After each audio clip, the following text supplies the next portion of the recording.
Hello, I am here. Oh boy, am I hungry.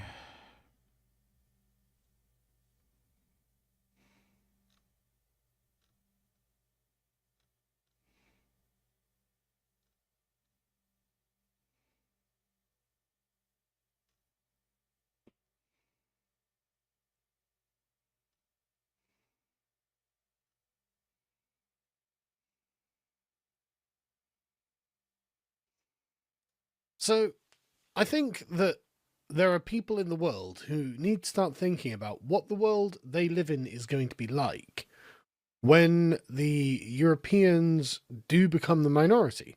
I mean, it's not enough that for us we have to think about how why are we doing this? Why are we allowing this? Well, there are other people in other places who are going to have to think about this too. So it's worth them actually starting to think ahead. And one of those people are the Maori in New Zealand, because, like everywhere else, the people of the West have decided, you know what we need to do is just commit suicide. I think we've had enough. We're going to expire now. We're tired. We've tried to fix the world, and it seems that a lot of it is beyond fixing. And so we've just given up. And so this is, of course, very similar to here, although worse, it seems. People of the proportion of the population of European ancestry only is now down to 55.9%, according to the last census. So about 56% of the population in 2023. There's about 5 million people there, so New Zealand's quite a small place overall. Land mass wise, it's the size of Britain, but population wise, about a tenth of it was less than a tenth of our size. But the demographic situation there is quite concerning, obviously for the English descended population, but also for the Maori population, because like the English and the Maori in New Zealand have a settlement together, right? They have an understanding, or they had an understanding together, based on historic events and a certain kind of moral code that the English and British more broadly brought with them.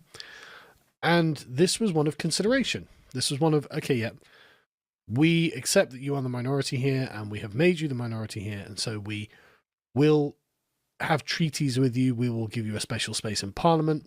We will give you special consideration with the rest of the civilization so that you continue to exist as the Maori.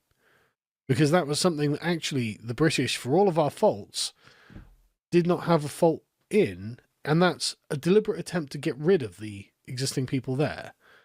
We rocked up, we created our cities, we made states, but we weren't intent on getting rid of the people who already lived there. In fact, we laboured under the delusion that, well, they can just come and join us, can't they? Everything will be hunky-dory, won't it? So I don't know, is everything hunky-dory? Does everyone feel that everything's gone hunky-dory? But anyway, They literally want like special rights and privileges, and when they don't get their way, they scream and yell and do that weird, stupid shit in whatever the equivalent of their parliament is.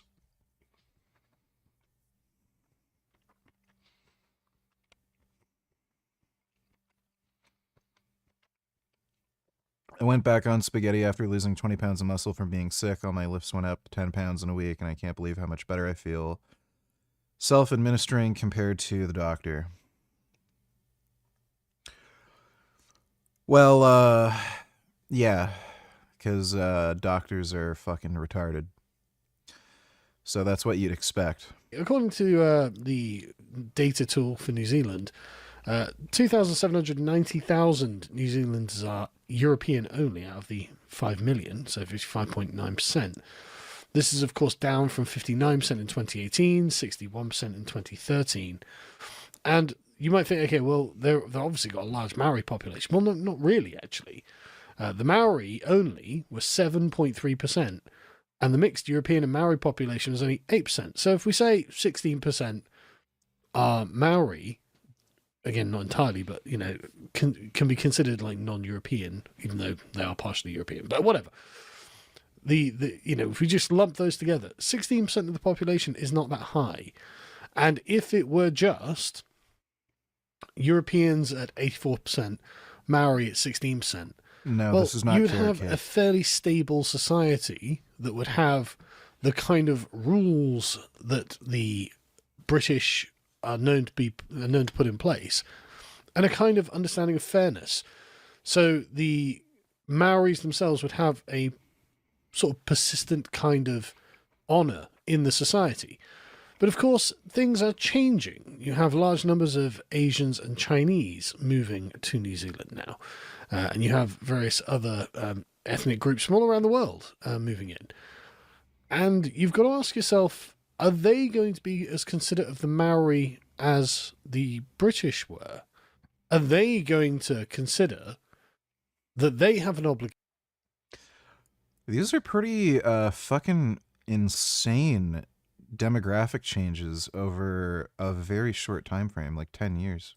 To this indigenous ethnic group in New Zealand? And I suspect the answer is probably no. I mean, the immigration into New Zealand has been quite wild, actually. So in 2022, they had 154,000 new immigrants. Now, for a population of 5 million, that's a massive figure. That is a massive, massive figure. India, the Philippines, and China are the top three nationalities of the newcomers. Do they care about the Maori? I mean, we can't get the white Europeans, the British in New Zealand, to care about themselves, right? We can't get right. 10 new arrivals per. So yeah, there were 20,000 fewer victims of assault. That's good by 2020. The CPC is once again in disarray as another MP crossed the floor to join the Liberal caucus. Second time in 2 months. It's also widely speculated that the Libs will convince more Conservative MPs to cross and get a majority. Floor crossing. Why is this happening? Why are they doing this? Continue to change the Liberal Party's numbers in the House of Commons, with Conservative MP Michael Ma announcing he's joining Carney's caucus. Political scientist Hamish Telford says it's part of a strategy. I think what is very obvious is that the Liberal Party is working their channels on the other side of the House of Commons, trying to lure people over who are perhaps more moderate Conservatives. Further changes to the Conservative Party could come with federal MP Aaron Gunn saying he's seriously considering running for leader of the provincial BC Conservatives. If he did, he wouldn't have to quit his job in Ottawa immediately. He could retain his seat. He could still go to Ottawa vote. Only if he won the leadership and was going to leave federal politics would he resign his seat. So we're still in minority territory here. And while there have been no defections from the Liberal caucus, cracks are showing there too. And we saw that with Stephen Guilbeault's resignation from the cabinet. There is some discomfort in Liberal ranks, in some quarters at least, of where Mr. Carney is leading the party, and they are worried that he's leading them in a much more conservative direction. With today's switch, the Liberal government stands at 171 seats, with 173 needed for a working majority. In Vancouver, Shaylee Shaw, City News.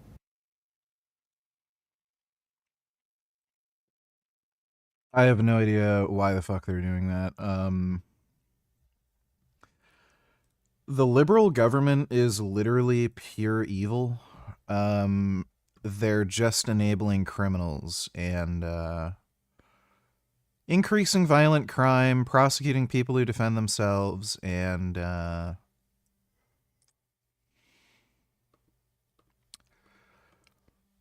they're trying to take away our guns too for absolutely no fucking reason. It's just fucking insane. And the cost of living is just going to go up like it has for the last decade too. Like, they're just fucking over the country. Thanks for the donation, Scare. A gag order to stop talking about. Is he talking about this again? All this stuff Oh my god. Whistling Diesel. I've had the same thing, but worse. Okay, I think we already saw that one. I am so exhausted with these chargebacks, and sometimes these customers are so ridiculous, it drives me absolutely insane. These lunatics emailed me telling me the eggs should last 6 months and that they were filing a chargeback because their eggs that they ordered in October were now going moldy and going bad in December. Like, do I have to sell magic eggs? Do I have to feed my chickens nuggets of gold so that the shell of the egg is golden and they last forever? What is wrong with these people, dude? Literally sending serious emails saying, oh, the eggs should last at least 2 to 3 months, possibly up to 6. Yeah, who told you that? The crack addict on the corner you're sharing your eggs with? What? I'm so sick of these chargebacks, dude. I'm so sick of this. I'm losing This is bizarre. Well, he should know his audience are obviously a bunch of fucktards, so. It's like he doesn't realize the only people who'd watch him and buy his shit are like obviously going to be fucking retards. So this is a comment about someone who had a rhinoplasty, and then the doctors actually started attacking her, saying she was spreading hateful and fear-mongering statements about the doctor, which goes to show how deranged and crazy and psychopathic some of these doctors are. Okay, we've already seen that one. I don't know if he re-uploaded some of these. about rhinoplasty. I have an insanely hooked nose. First, make sure you go to a good surgeon that has results you like and that is proven. I would look in Turkey. I haven't looked too much into rhinoplasties, but I know what not to get. They have a lot of messed up nostrils, stuff that's caved in like that, looks horrible. You don't really want to go much smaller than your original nose. So if you have a hook in your nose, just get rid of the hook. Don't go too crazy. Keep it as minimal as possible and natural as possible, unless you have like some crazy schnoz. Where I know there was some poor girl on here that had a really crazy nose. I'm sure most of you guys saw her, and she did get a nose job, and I think they made it as small as they could. But be really careful about getting inward nostrils or like a smushed nose that is too small. What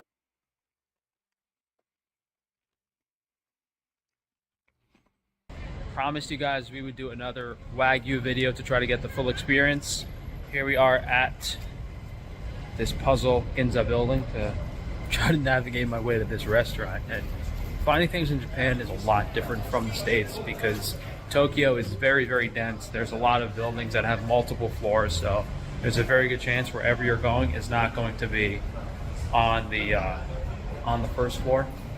And I'm super confused because I don't know where this place is.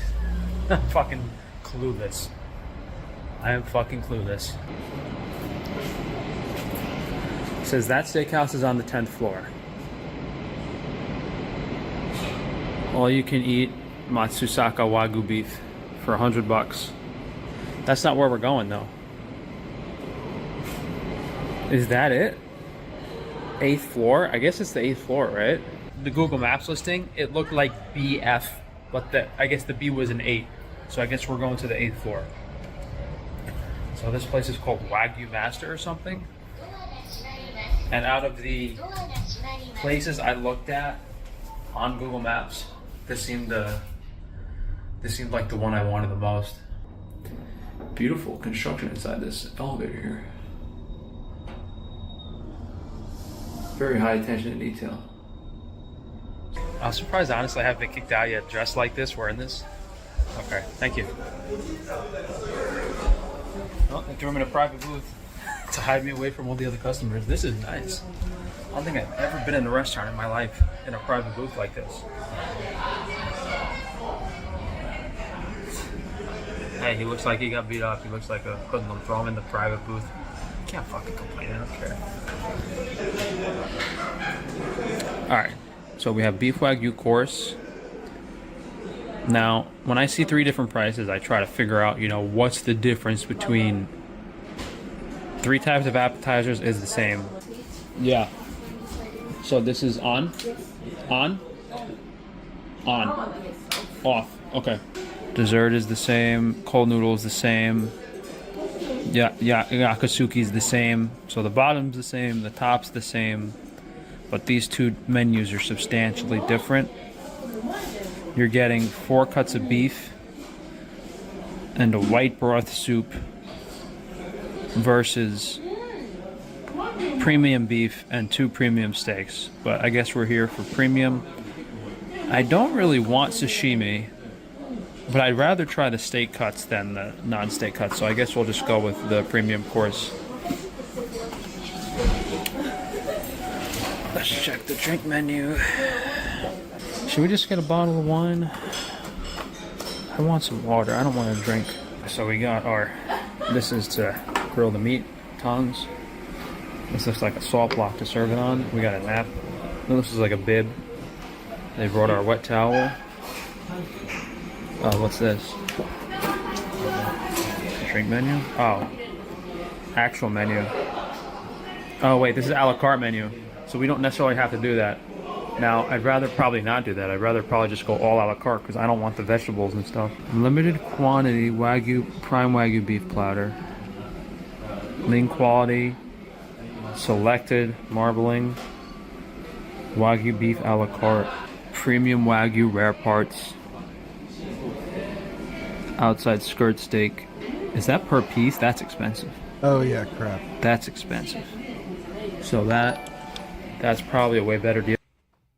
Will you come on Finding Gnosis for a couple minutes and answer a few questions from the folks here? It's okay if you don't want to right now. Give me like 2 minutes. I'll do it in like 2 minutes. Thanks for the donation, Animal Liberation. I'm gonna go grab the bottle of the barbecue sauce that I was talking about so I can show all of you. And I'm gonna just take a piss. I'll be right back.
Okay, actually, I'll just show you guys an image of it.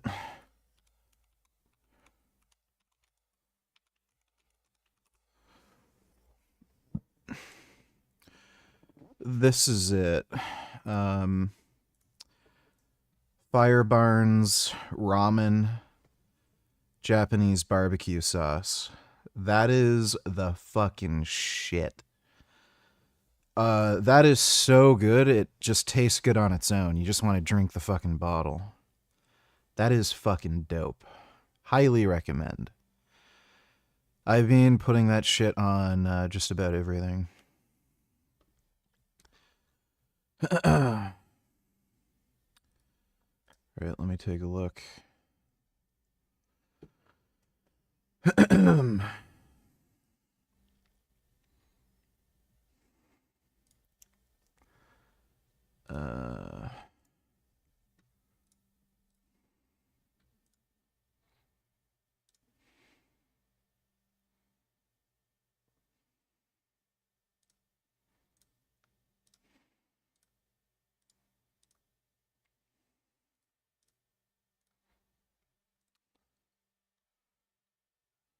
Give me 1 second.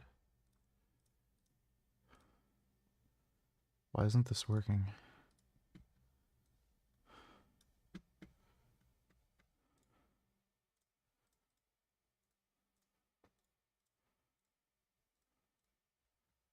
Deactivated it. It should work.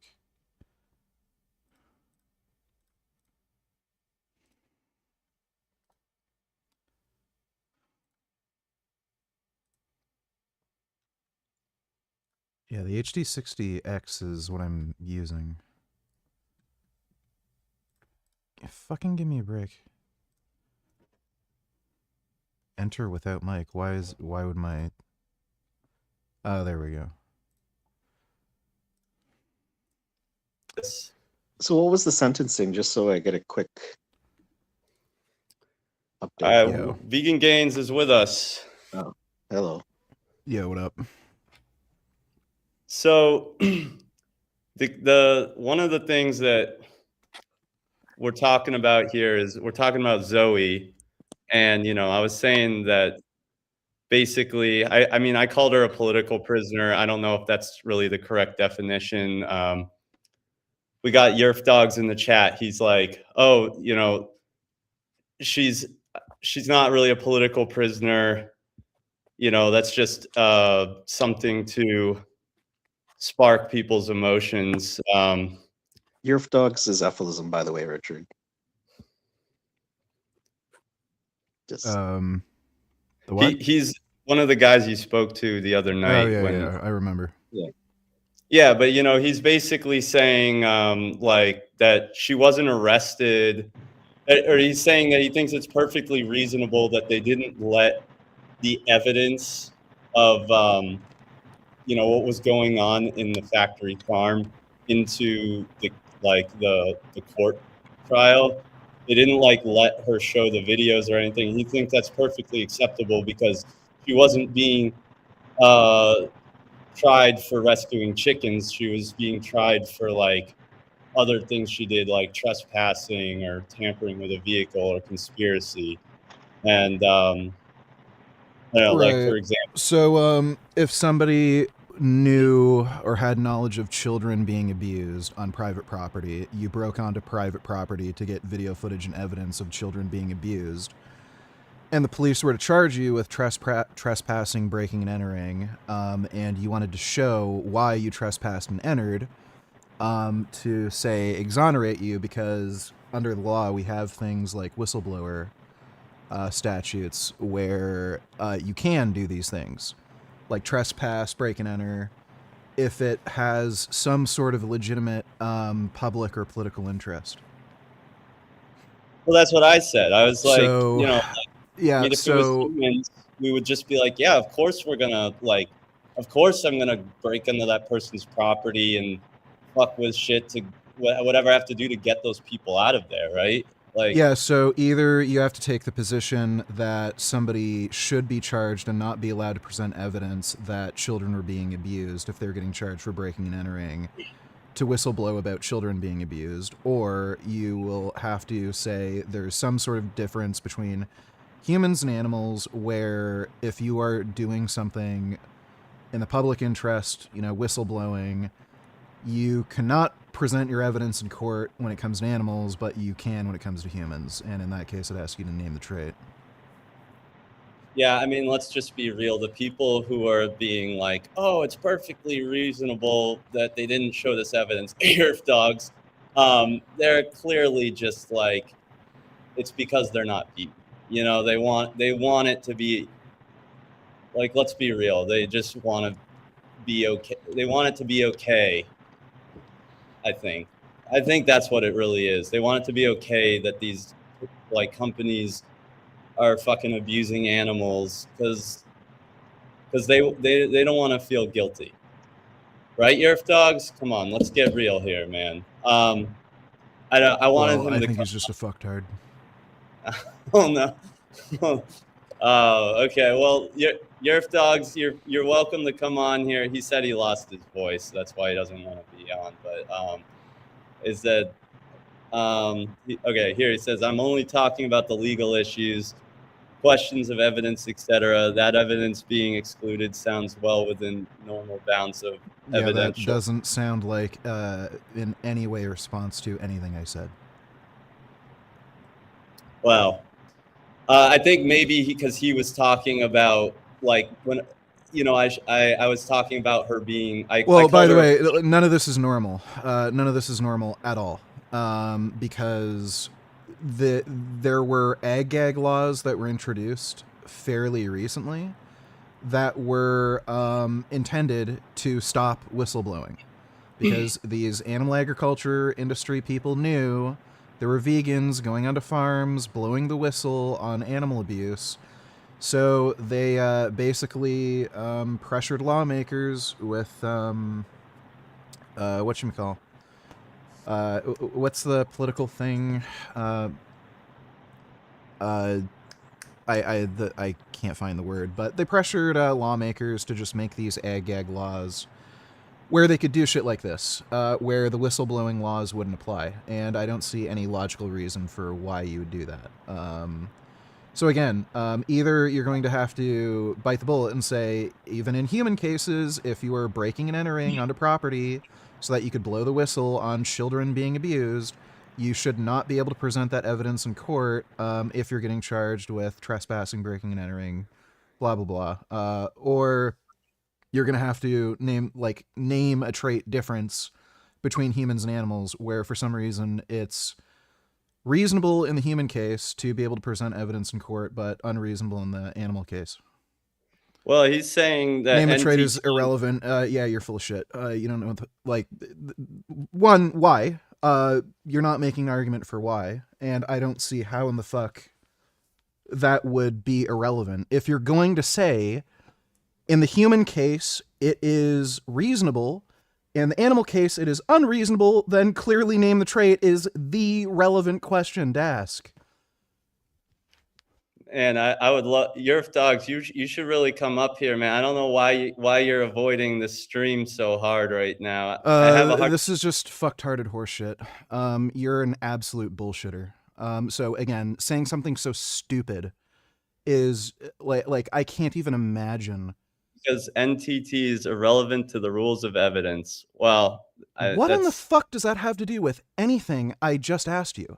I asked you, what is the morally relevant difference between humans and animals where presenting evidence in the human case is reasonable, presenting evidence in the animal case is unreasonable? I'm asking you. So what the fuck? I guess maybe it's because he's saying, like I was saying, she's a political prisoner, and he's saying no because this doesn't really have to do with the politics. It's just that, like, but well, clearly it does. Why? So, like, why? In the human case, is it allowed? In the animal case, it's not. Clearly, there is a difference in political interest, and we know there are ag-gag laws that have been designed specifically to prevent animal activists from whistleblowing. This is absolutely political. I agree with you there. I think Patsy, that guy who was on here on the stream earlier, he had a question for you, but he left. So I guess he doesn't want to ask it. Patsy, did you have something you wanted to ask Vegan Gains before he leaves? Yeah, it's not really not applicable to vegetarianism or anything, animal rights or anything like that, but it's kind of deep and you may not want to answer it, but what do you think is the meaning of an individual's existence here on this earth? Period. In general. Whatever you want it to be. And can you be more specific? I mean, can you be more specific? I'm a moral anti-realist, so morals are subjective. So if you're talking about meaning, like meaning of life, that's entirely subjective to the individual, and it's whatever you want it to be. Mm-hmm. So if your meaning for existence and life in general is to find peace and happiness, then that's it. To cause suffering and death, and that's it. To piss and shit all the time, then that's it. It's entirely subjective to the individual. You're the one who has that power to decide. One more thing. I like that answer. Now, what if somebody says they don't feel like they have a meaning in life? In their life? Then that's I the mean, case. is that Again, something? you're the one who. That person? Yeah, then that's the case. You're the one who decides that. Yeah. I mean, no particular meaning. Specific. Like a family, friends. Yeah, then that would be true of that individual. Mhm. So there's a lot of people that do feel that way. Again, things like meaning are subjective. So whatever the subjective experience of the individual is would be true for that individual. Mhm. Well, I want to thank Vegan Gains for joining us. I know you're a busy guy. You're running a stream right now, so I appreciate you taking the time to come on here and answer some questions. I'd love to have you back on here again sometime. Yeah, for sure. I'd love to slay some carnist retardation. Yeah, no, it really is. I mean, I've had this debate with Yerf Dogs a few times now. I don't know why. He said to me before something about like NTT is just a party trick or something like that. He loves to. Yeah, so that guy's a fucktard. I've heard that horseshit before. Make a formalized argument for why NTT is somehow an irrational argument or doesn't apply in whichever case it's being discussed. Saying that doesn't mean anything. So, like, if I were to say, well, everything you say is bullshit, what does that mean? Right? So, like, you saying NTT is bullshit isn't an argument. Just like how I can't dismiss anything you say by saying everything you say is bullshit, you can't do that either. So make a fucking formalized argument for why NTT is irrational in some way, doesn't apply to certain lines of argumentation. NTT proves that morality is arbitrary. I don't know what you mean by that. I'm a moral anti-realist. The whole point of NTT, it aligns perfectly with moral anti-realism because you're asking the individual what they believe is moral and to come up with rationalizations for why they think animals have some morally substantive difference than human beings. It is completely, perfectly aligned with a moral anti-realist perspective. That's not a problem because it's just testing logical consistency. That's it. So again, you saying that just proves you're a fucking idiot and you don't even understand what name the trait does, what the point of the argument is. We have other trolls in the chat here. This is really funny. They should go to your channel and see some of your workout videos. Yerf Dog says he understands NTT. No, you don't. No, you don't. You wouldn't have said that if you did. So you're a fucking idiot. I would love to see a more formal debate. Someone asked earlier, when is there going to be a life abolitionism versus vegan gains debate? I was really hoping that because life abolitionism usually comes on this stream. So I was kind of hoping that you both would be here tonight, but I guess he's not around. So I'm going to try and make that happen. He can come on my channel whenever he wants. And yeah, sure. Just shoot me a message or whatever. Cool. If he's around. All right. Well, what do you enjoy debating? Vegan? What do I enjoy debating? Marcus asked him a question. I'm sorry. Yeah, I was just curious, like, Richard, what do you enjoy debating? Like, if you could have your choice of subjects and that you're actually like happy about, not just I can't say that I'm happy debating anything because usually it ends up just being a complete headache and the topic just ends up being ridiculous nonsense. Like I end up debating like fucktards on moral realism, and again, the types of people who debate moral realism are usually just idiots to begin with. A lot of Muslims, Christians. I did enjoy my debate with Gary Amendum, debating ephilism. That was kind of a moral realism debate, and again, but I don't know, I just got along with him fairly well, and he was pretty polite. It was like a rare circumstance where I kind of enjoyed that. Same with veganism. It's usually just a fucking headache. The enjoyment I get out of it, I guess, is just kind of making somebody look stupid, and like I kind of get a euphoric rush out of being angry sometimes. Okay, but what specific subjects are you personally interested in? I guess is more at the heart of what I was trying Yeah, to get at. sure. Like, Um, yeah, like veganism, moral realism, firearms, legality of like drug use, personal freedoms, stuff like that. okay, cool. All right. Yeah, we got JE's in the chat. JE, before Vegan Gains leaves, do you have anything you wanted to ask him? Vegan Gains, like, are we totally fucking screwed? Because it just feels like the people that think like us, or that are all in kind of alignment on wanting things to be really logically sound, and this line of ethics. It's just so few people, right? It's like the world's run by fucking assholes and idiots, and people that don't think logically about many things. I mean, but it seems like there has to be some good people there, because then nothing would run if we didn't have some good people, right? So there has to be some hope. Do you think there's any hope? Well, this is why I advocate for eugenics. I think the only way forward, especially if we allow for immigration on the scale that we've been having it, we're absolutely going to have to employ eugenics. Yeah, but how do you do that unless you have like it's one of the I feel like this is one of those catch-22 things. Like I feel like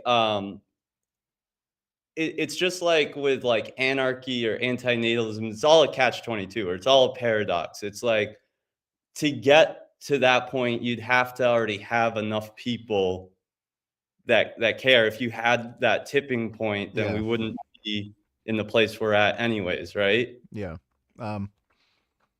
Well, there's just different ways society can go. We could just devolve and it can all just go to shit. Hopefully, AI can fix a lot of problems. So I'm kind of How is hopeful it for going to that. fix these problems if, like, I mean, what AI is up to snuff to do that? Because it feels like most of the AI we have right now is still kind of stupid, right? Well, it's improving and at a pretty rapid rate.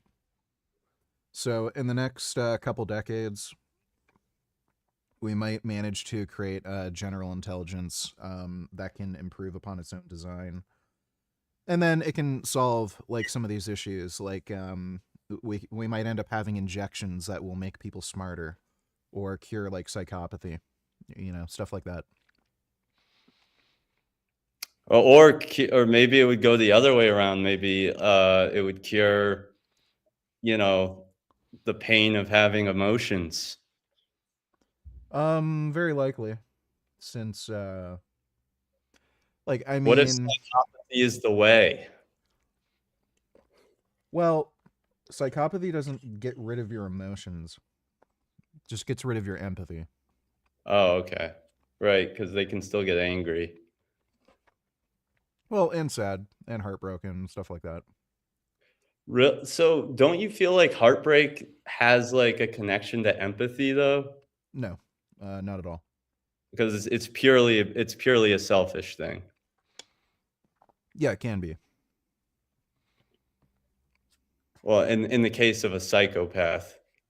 Well, and there's a range as well. Like people get this idea that psychopath is like a binary where you either have no empathy or you're not a psychopath and you have some empathy. There's a range. So some psychopaths, they have a little bit of empathy, at least for certain people, like so close family members, really close friends, everyone else they're totally fine with like murdering and they can sleep like a baby.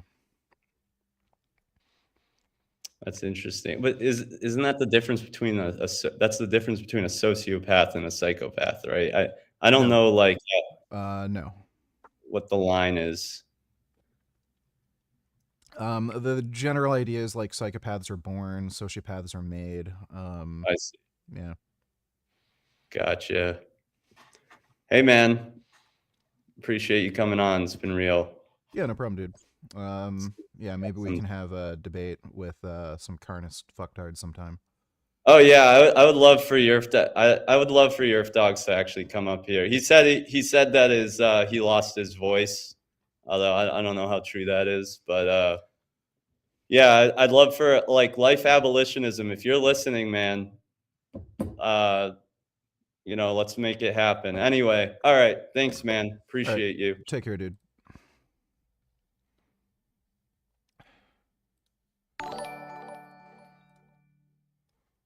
What were some of the biggest challenges you faced when switching to a vegan diet? And how did you overcome them? None.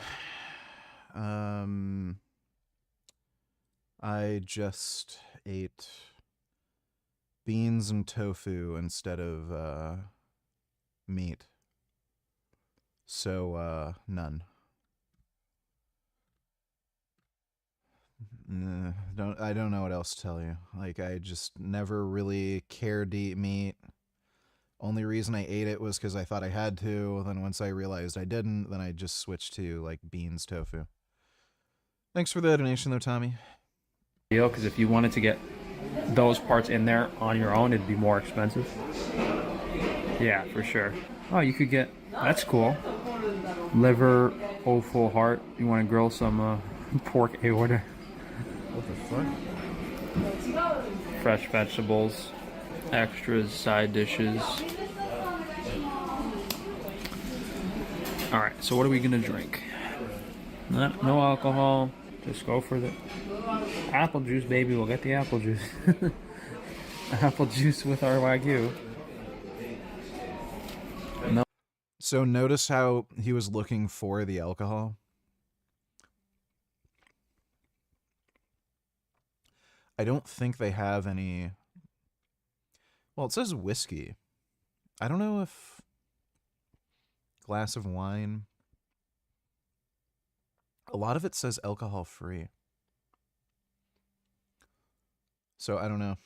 No alcohol today, baby. We gotta fly soon, so we're not sick. Okay, okay, they do have alcohol. He just doesn't want to get sick from flying. He drinks a lot. Like, every night he was in Japan, it looks like he was drinking. Alright, well. Oh, I don't see sparkling. I don't know why, like, restaurants here. Oh, they do have sparkling water. Never mind. That's what we get, sparkling water.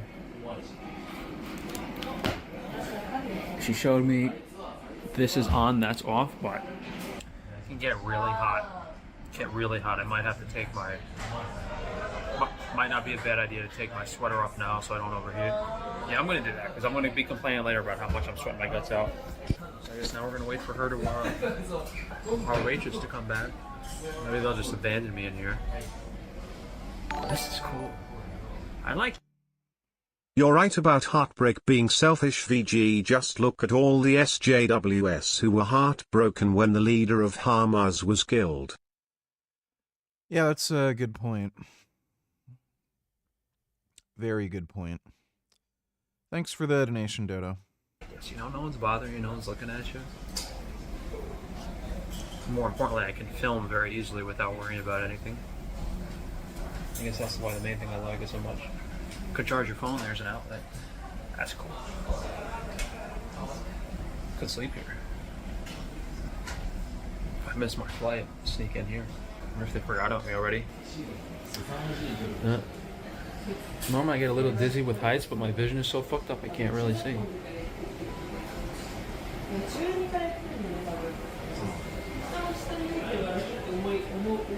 The building here kind of blocking the view, so that's the main view.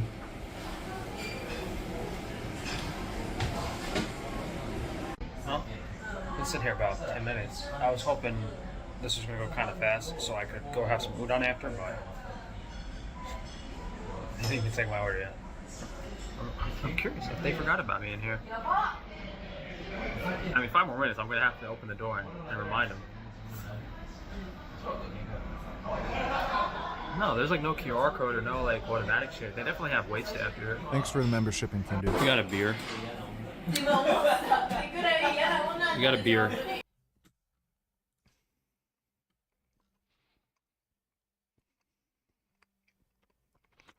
There we go. She said the sparkling water and the apple juice were both in a glass with ice.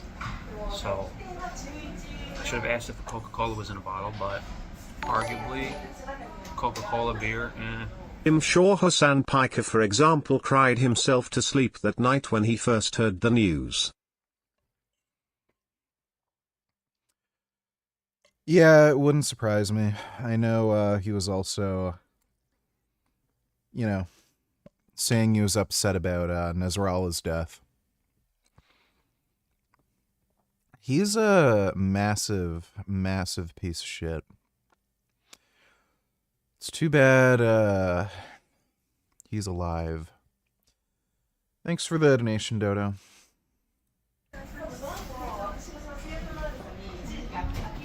Okay, so the appetizers just came like that. I don't know what this stuff is, dude. I'm just gonna eat it. I mean, what is that, just nuts? How are you supposed to eat that? What is that?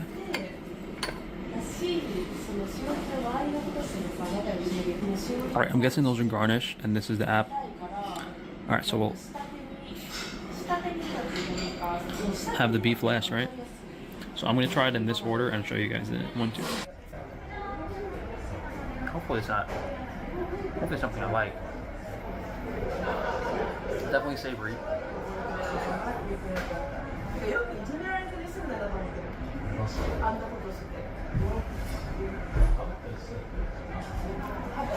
Could be a fish ball.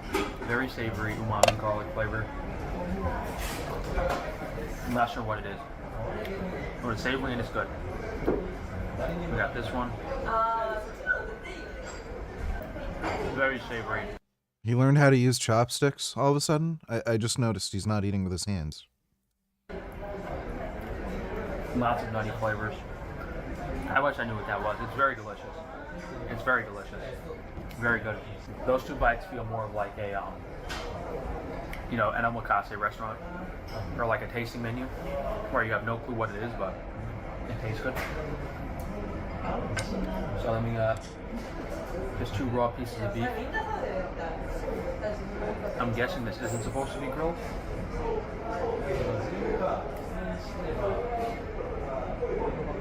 Very delicious. Basically, like, the best roast beef you would ever have. Alright, let's suit up. Well, I don't know how long it's going to take them to bring me that food, so I'm going to hop back on my phone and doom scroll. Well, she was quick. This is seafood.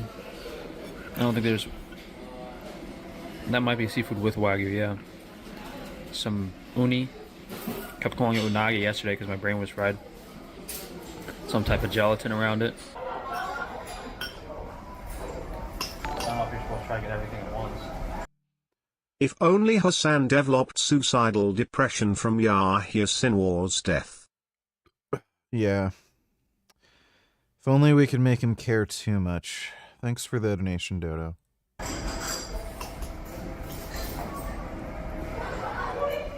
I think I just ate a chunk of wasabi.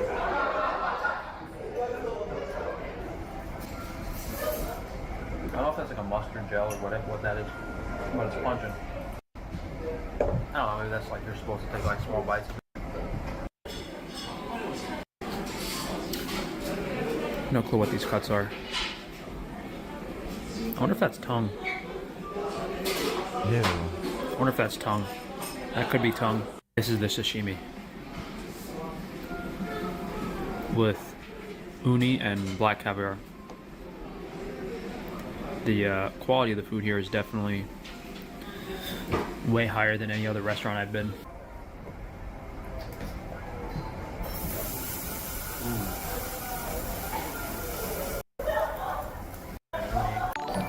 Small piece of uni.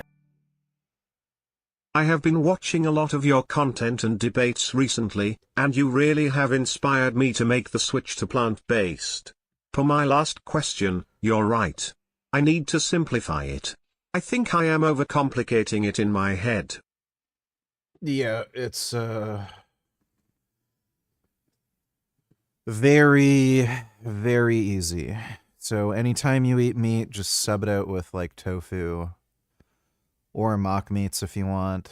And same thing with dairy and eggs. You can sub it out with soy milk or sub it out with like egg replacement, like just egg. You know, very, very easy. Thanks for the donation though, Tommy. Yeah, 2 small pieces of caviar instead of having it together.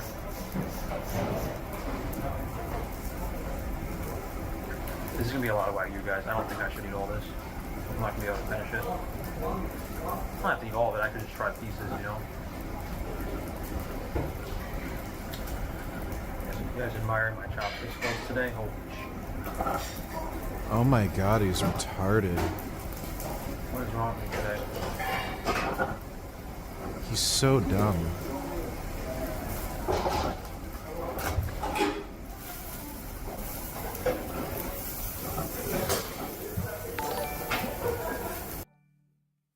Look at Tom getting exposed here like a fucking clown. Lol, this veteran got fucked hard because we're in a woman-worshipping society. Let me take a look.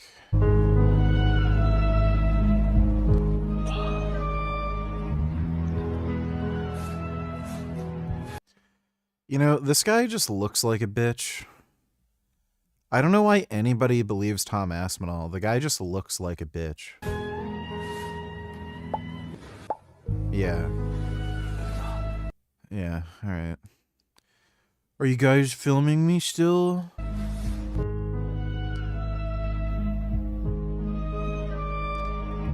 Yeah, no shit. Like, it was so obvious the guy was faking it. Let me see.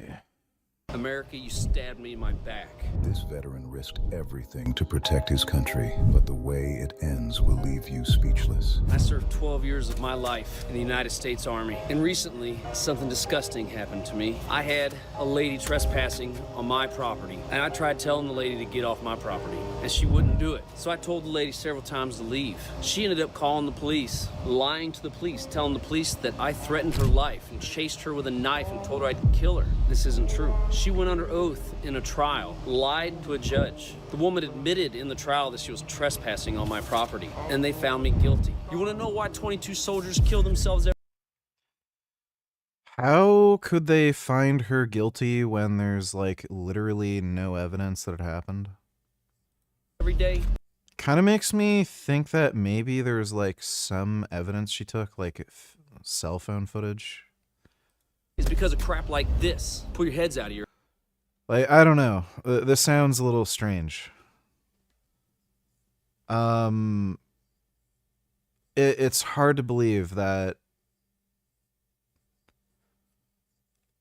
even if it was like a trial where it wasn't a jury, like they agreed to have a judge decide, that's bizarre if it's literally just he said, she said. Like, there's no way. Like, that would be enough for plausible doubt. So, that sounds like this was likely civil. There's no way this was a criminal trial. And yeah, he might have been out money for it, but, like, there's no way in a criminal trial. If there was, like, no evidence and it's just he said, she said.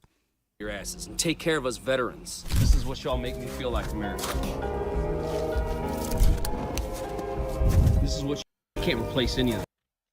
I'd have to look into that story.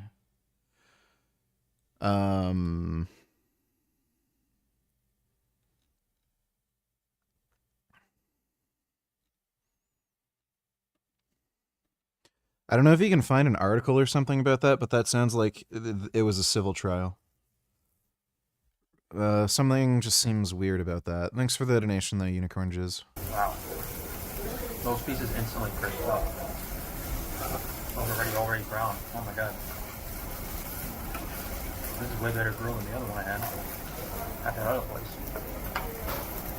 Rebecca Brooks. Sep. This, very delicious. Very well seasoned.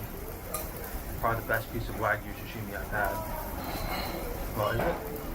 Oh wait, let's compare it to, let me eat this and compare it to that place I went to the other night.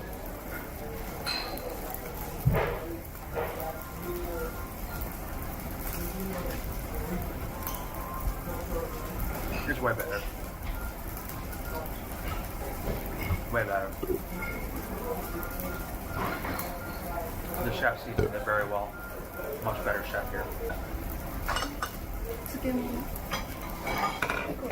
Oh. Yeah, that grill browned that up real quick. Super hot. Go off to eat it, you know, you want to let the meat rest, but you're not doing that here, you know, you're just grilling it and then... I like how they give scissors. What do you think ended up happening to the Wagyu with Always Forwarding? Do you think that it eventually started to get moldy and they just threw it away? I don't know about it getting moldy. It sounded like they're keeping it in a freezer, but yeah, if Frank wasn't going to collect it, they probably just threw it out. Thanks for the donation, though, Blink. Appreciate it. That's really weird that they give you scissors. Definitely the easiest way to cut this after cooking. So we have our Wagyu outside skirt.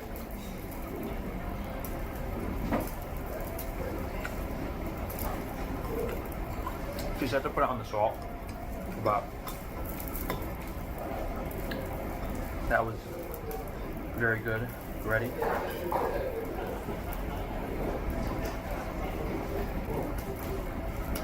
Not sure how effective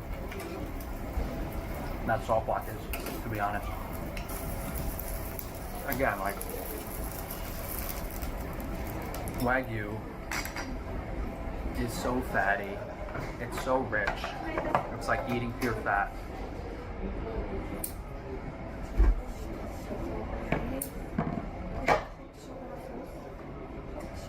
What is that?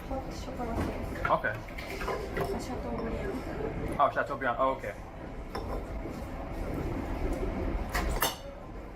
So she came in and she put a little pot of sauce on there. Now that piece of outside skirt was way less fatty than the tongue. And I felt like that skirt was so greasy and so rich. But since this grill, I guess, was maybe a little hotter than the other place, or a little better than the other place, browning it on the outside seems to be really important. It's so rich, the tongue. It's like gray in the middle.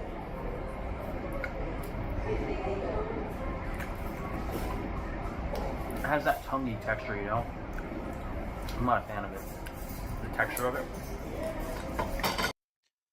Yeah, the Japanese really like to pre-cut their food. It's kind of funny how they don't eat with knives at all.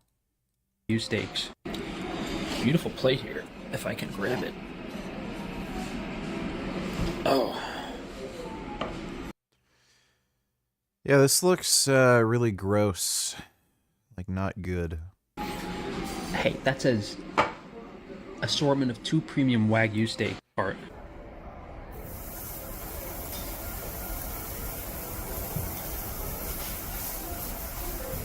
I mean, if I'm being honest with you guys, like, I tried ribeye and strip at another place, and all this Wagyu tastes the same, dude. It all tastes the same. It's so fatty, it's so marbled, you're eating fat. It's impossible to differentiate between the cuts. They put gold flake on this steak, but, I mean, I'm just gonna grill the gold flake off. Do an imperson of Hassan Piker crying like a baby over Yahya Sinwar's death.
Oh my god, you guys, I have terrible news.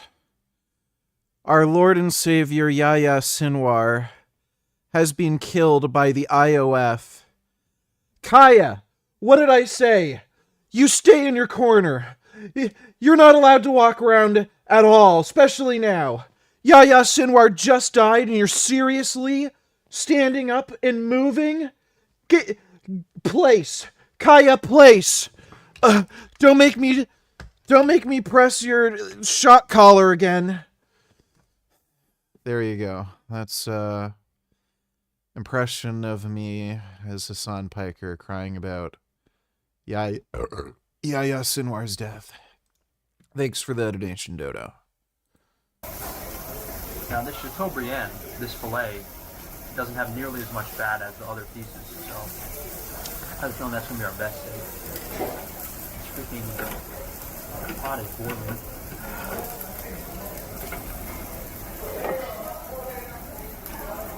It smells actually like there's soy in that sauce.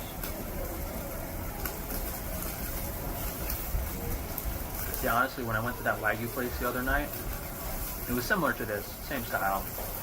A lot of meat. I think this is a little less meat. I was full before the end because I had a bowl of udon before. I wasn't able to finish the course, but I did taste everything just to try to get a taste, and honestly, like,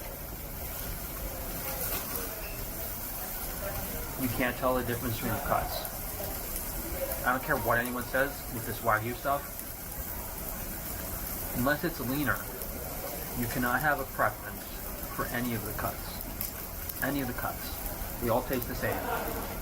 On this grill like this, when the meat's that marbled, it all tastes the same. And the only way you're going to get any differences in the cuts is if it's leaner. Alright, so I'm gonna let the Chateaubriand rest a little bit. Take that off, let it rest. And we'll eat the I think this is the chuck flap here. Might have overcooked that tongue a little bit. This is definitely more rare, like I like it. I'm trying this for you guys, you know?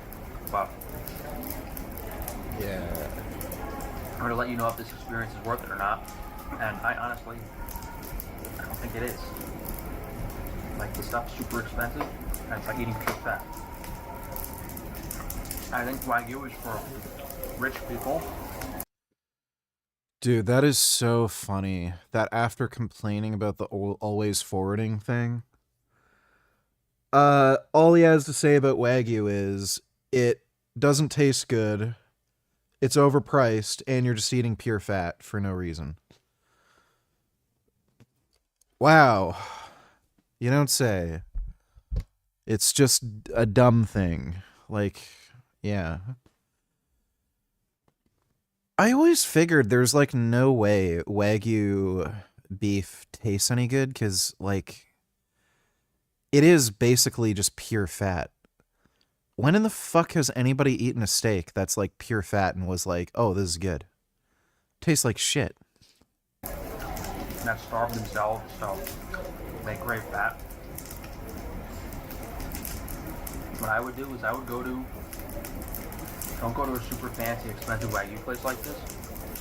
Go to like a regular place and order a few pieces a la carte.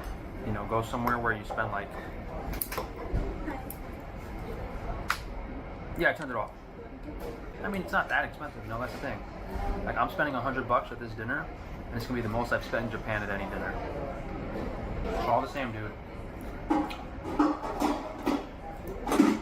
All the same.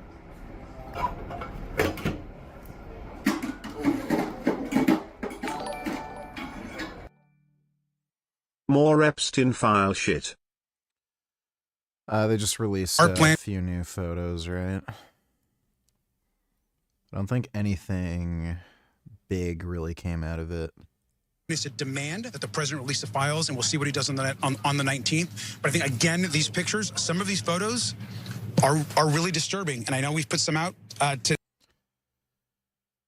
None of them were disturbing. There's a bunch of photos of like Trump and some other fucking people. There was nothing explicitly illegal in any of the photos. Like nobody was fucking any kids. So this one was kind of a big nothing burger. The other ones where they released like text messages and shit, those were way more incriminating. Have all been redacted by the committee. We don't know who they are. We just know that Donald Trump is there. He's looking very casual. His shirt is unbuttoned. He's got a big handful of that one woman's side, but we don't know what year the photos were taken. We don't know the photos. Woman. There's another one where Trump is next to Epstein at an event while speaking to a blonde woman. Interestingly, her face is not redacted, and many other individuals in the photo is not redacted. But in the two prior photos with either one woman or six, their faces. This chick's probably a public figure. Were redacted. And at this point, we're left to wonder why exactly you would redact some faces. And she's also probably not underage either. But not others. One, I think, semi-plausible hypothesis that I've heard is that the ones whose faces were redacted potentially were victims or survivors of Jeffrey Epstein. We don't know for sure, but that is one. Fun guys, wild and crazy, just hanging out and figuring out how to. Oh yeah, this one was great.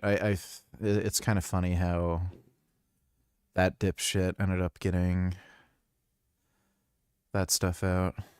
Launder Epstein's reputation, our infeeding of the minds. If we zoom in, there's a framed photo of a woman lying on a bed or a couch there. So Jeffrey Epstein, even.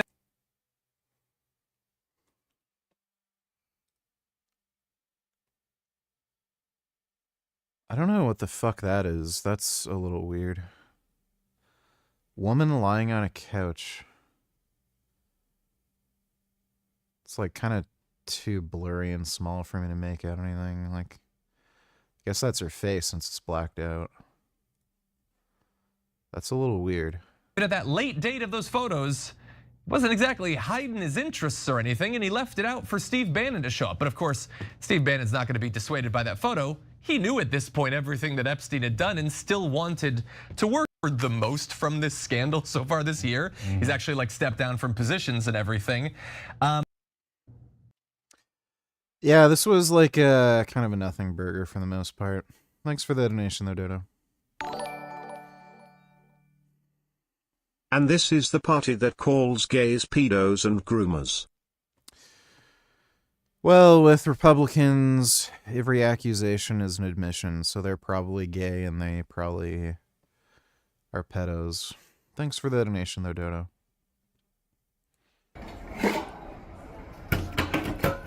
Yakisoki with egg yolk and sauce. So they just brought out an egg yolk that has sauce in it. It's not.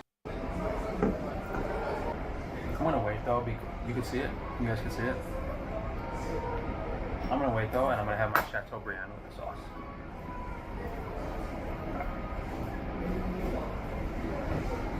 Not burning my hand on this thing.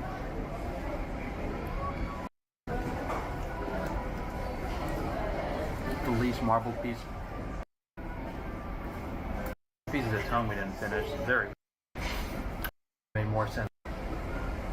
What happened was I was going to film the second night, but the staff was kind of like weird, you know, probably based on my appearance.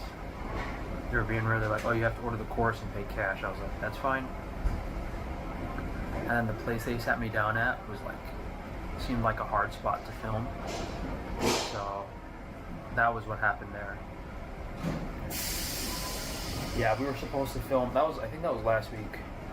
I went to that Wagyu place planning to film, and the seating and stuff was so awkward and out in the open that I didn't want to film anything. So we have to do it again tonight, just to show you guys the experience. That first one would have probably been a better one to film, but I don't know. The food here was definitely way better. They did have other cuts there though.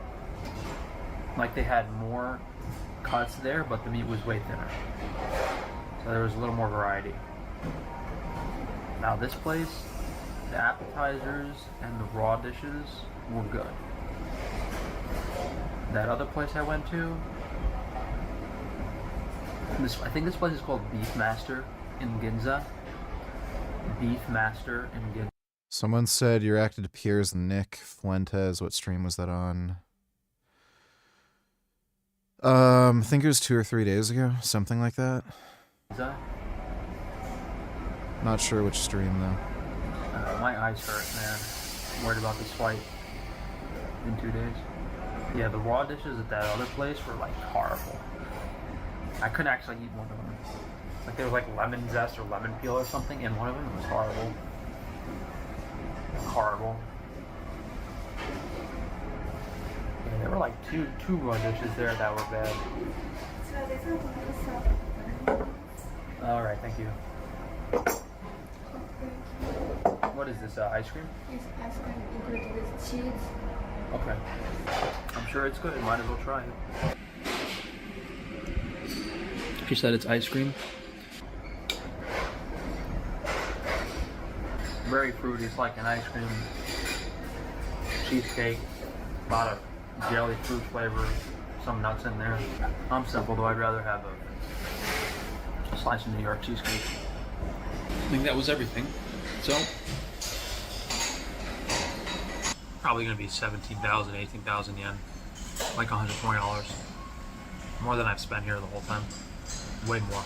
I mean, if I came back here next year for another surgery, I'd want to do a lot more research and go to like the best of the best places. Like, if you're going to spend this much money, because you get a delicious sushi dinner.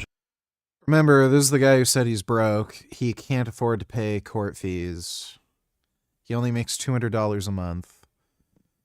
Like, this is just fucking... He's uploading this to the internet while he's making these claims, and he's in a court battle. It's just insane. Japan for 20, like, he doesn't think.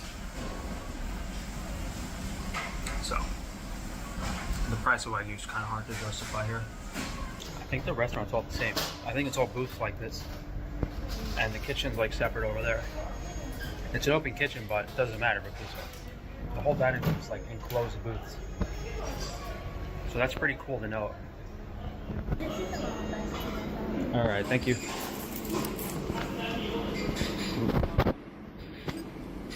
Oh, they didn't. Most places don't usually have gratuity here in Japan, but service place I guess sometimes do. All right, thank you. Arigato. Got the Wagyu beef up front here.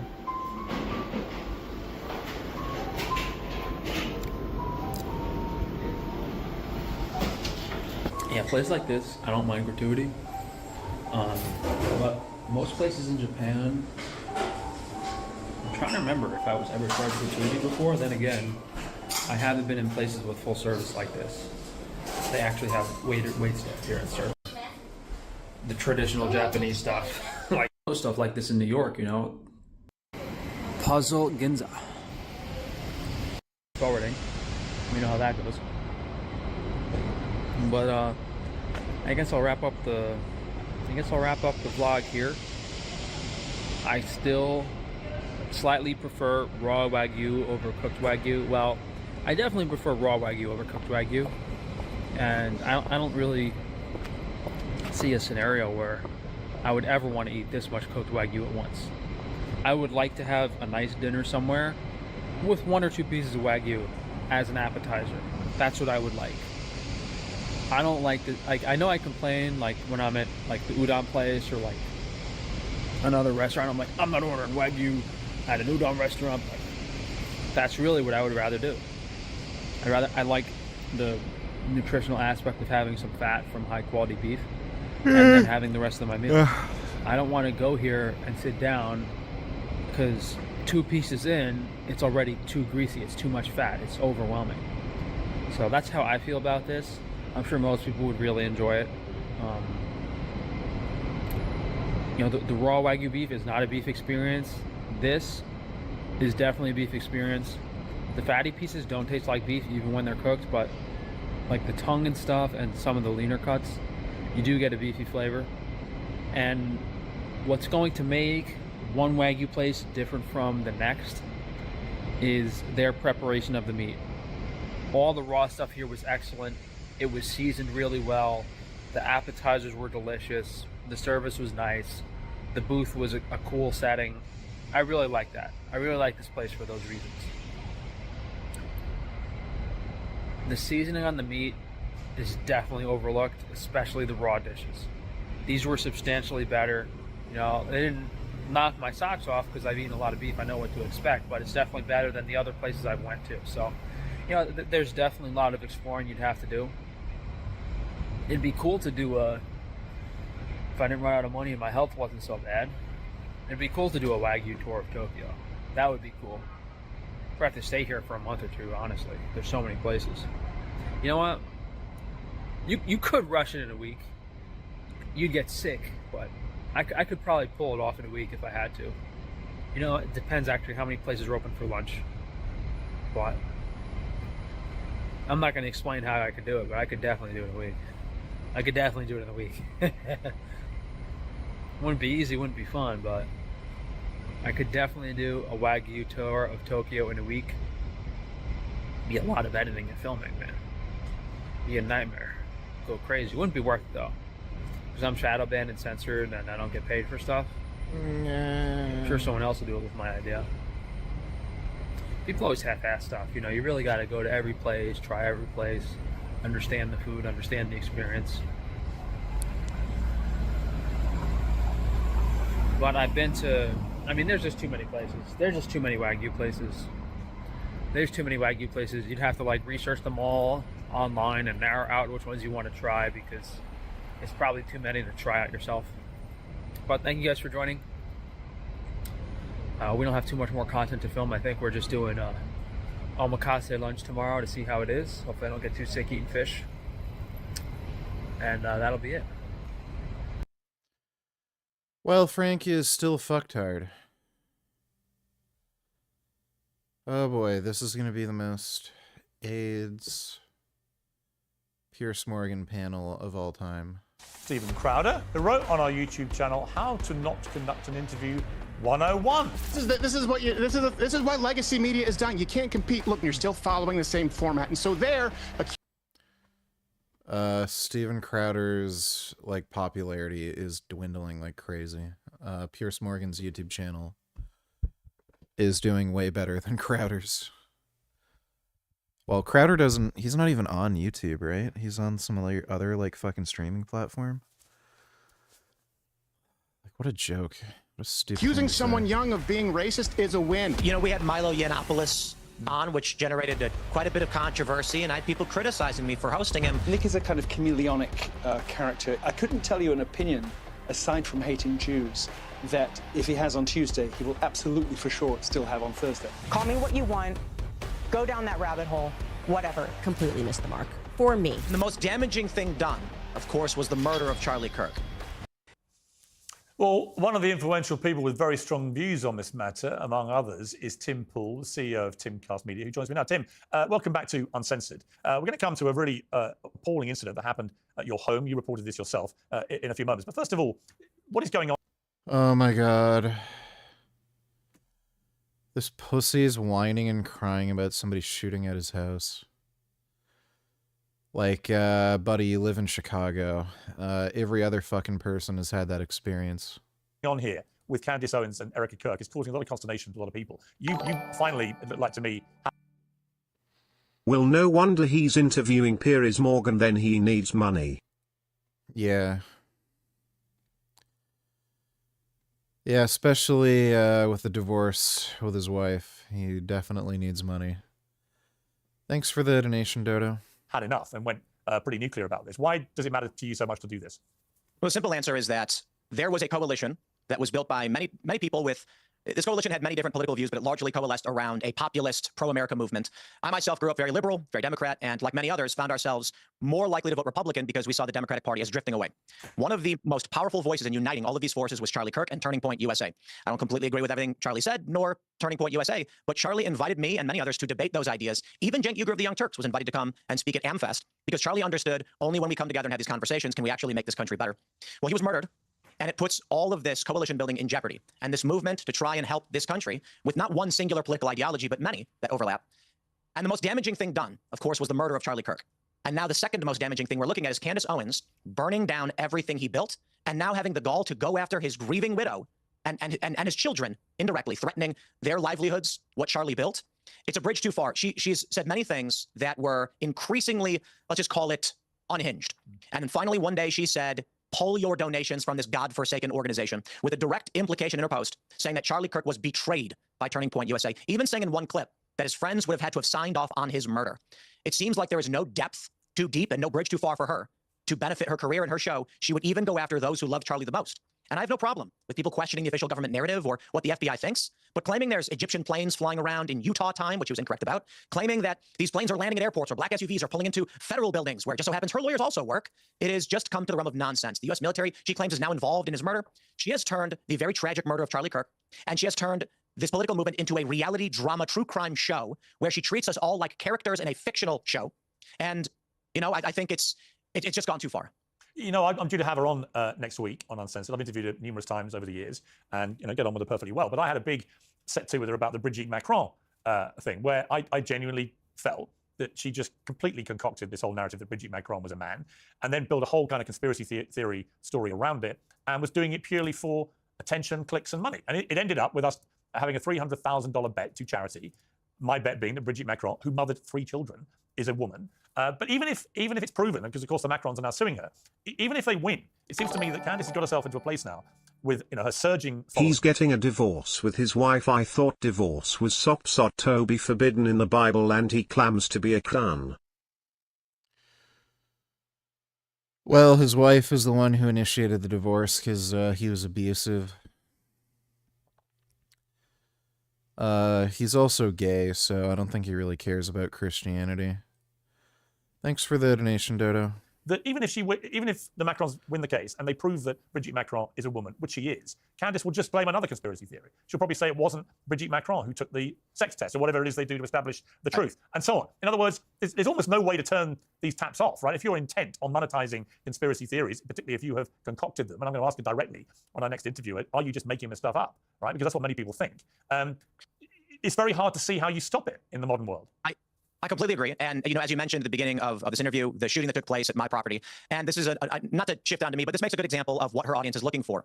And what happened? So just explain to people who don't know what happened to you.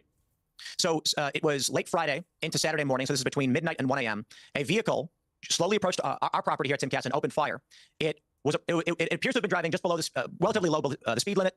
It slowly comes in line with one of our buildings, fires a shot, speeds up, lines itself up with our studio, fires 2 more shots. This took place between midnight and 1 a.m. Saturday morning. Our security guards immediately registered them as gunshots, called the local sheriff, the police. They came out, cleared the incident, took a report, and left. I learned about this at the time, but not entirely clear what had exactly happened. The next day, we reviewed security footage, and oh yeah, this vehicle pulled up, it fired these shots. We're pretty flustered. We're actually going to be leaving this location because even with security, a fence, a perimeter, these things are getting out of hand. Now, this happened, it's terrifying. Following this, Candace has been apparently accusing me of fabricating the whole thing. And a man on the internet, some random guy, calls the wrong police department who says, we have no idea what you're talking about. It then goes viral among these people who follow Candace that the police said no such event happened and they have no idea what Tim Pool is talking about. And they say that proves it. However, journalist Cameron Higby then contacted the correct department who said, yes, we have this police report on file. Oh, we will be so looking forward to when Piers interviews Erica Kirk, won't we, VG? Yeah, sort of. I guess there'll be Ments. I can't stand her. Thanks for the donation, Dodo. File, this happened, we came out, we cleared, etc. And then they said, Cam is now lying. So even when he shows the phone call where they say, yep, this actually happened, they say he's lying. Now we have TMZ confirming the police report in question, and they're still saying I'm lying. So a random guy calling the wrong police department proves I lied, and an actual statement from the police saying, yes, I filed this, our security company filed this report, and another journalist verifying it, 2 journalists, 3 actually, that's never enough for them. So we did, for on the uncensored portion of the show last night, play some of the audio of the shooting. But the reason we can't release the footage is that it shows the layout of our property, the location of our security implementations, potentially personnel, and that would compromise our already compromised security. So what I've said is perhaps once we are officially out of here, which may be in about a week or so, then upon reviewing it with security, we will release that footage. But we have already released audio for those. Her audience doesn't care. They want to believe the drama reality that Israel is paying everybody, that I'm secretly funded by insert random deep state organization, because we are characters in a drama she is producing, a reality TV show, a whodunit, and stay tuned for the next episode to see what comes next. I mean, I don't listen until I talk to her myself. I'll hold my fire about the credibility of any of the stuff she's coming out with at the moment. I certainly have no reason to disbelieve you. I messaged you on X when I read what had happened because I thought it was appalling, particularly appalling in light of what happened to Charlie Kirk. You know, if this carries on, if public figures in this space of talking about politics and issues in the news and so on become legitimate targets in people's eyes for assassination, then it's hard to think of a worse suppression of free speech in democratic society. What do you think is happening here? I think people are being driven insane by the internet. I think that, you know, if you take a look at YouTube, the question is, why has YouTube announced they were banning flat earthers, not necessarily banning, but they were going to suppress this kind of conspiracy content that claims there's an ice wall surrounding the inner continents or whatever, the flat earth. They're going to suppress climate denial and all of these things. And there's a question over where that line of free speech is and when you should be allowed to talk about conspiracies. But they banned Alex Jones, they banned Nick Fuentes, and one can make the argument that these individuals may have been more hateful, and that was why. The question becomes, why is Candace Owens, with all of her theories on the front page, propped up, promoted to many individuals, despite her saying things like she's not a flat earther or a round earther, she's left the cult of science, saying things like Bridget McCrone is a man. These things are outlandish, but for some reason YouTube and many other platforms seem to be completely okay with what she's doing, not okay with what others are doing. This, I think, it's bringing people to a state of paranoid delusions. We had a show on my Culture War podcast with some psychologists and psychiatrists, and I asked them, we understand that there could be mental illnesses, that someone's brain is not firing properly, and thus they're going to believe things or see things that aren't there. But what do you call it when someone comes to believe a false version of reality because they were convinced of it by writings, literature, movies, or otherwise, and they said that's just still paranoid delusions? There are now people that believe the French Legionnaires, the French Foreign Legion, Israel, and the U.S. military have a hit squad out, and they're going to take out prominent personalities, and it's just become a paranoid delusional state. Egyptian planes around every corner. This is driving people to a state of violence. And it's not just this. There's a general political disagreement and hyperpolarization, but this is a very serious component of it.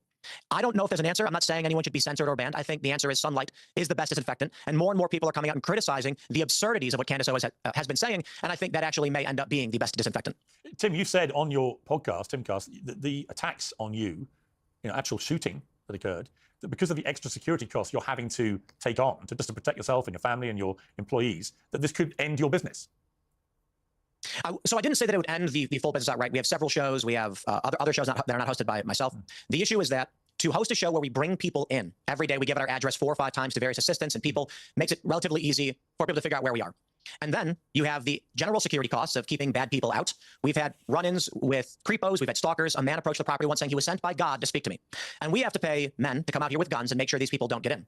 Now we have extra added costs following the assassination of Charlie Kirk, which means as a normal media business, we have advertisements, we have sponsors, we have paying members, and we do very, very well, even with our general security costs. Now we have to reassess, can we do the show here if they're opening fire on us? How do we secure against things like drive-by shootings? And there's actually no way you can unless you restructure where you're doing work out of. One recommendation was a penthouse in, say, somewhere in Florida or something like that, because then no one can get in there, no one can actually shoot at you. The issue now is, following the assassination of Charlie Kirk, the credible death threats that we have received, we are looking at a new artificial cost to do business, and that is high-profile security at our location.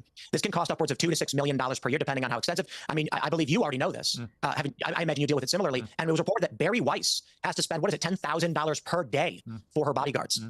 As a media business, it's totally fine. We can handle the cost of cameras and staff and doing the show, and we all do fairly well. But now you add on the need for 24/7 bodyguards and multiple bodyguards, and that's money we don't have.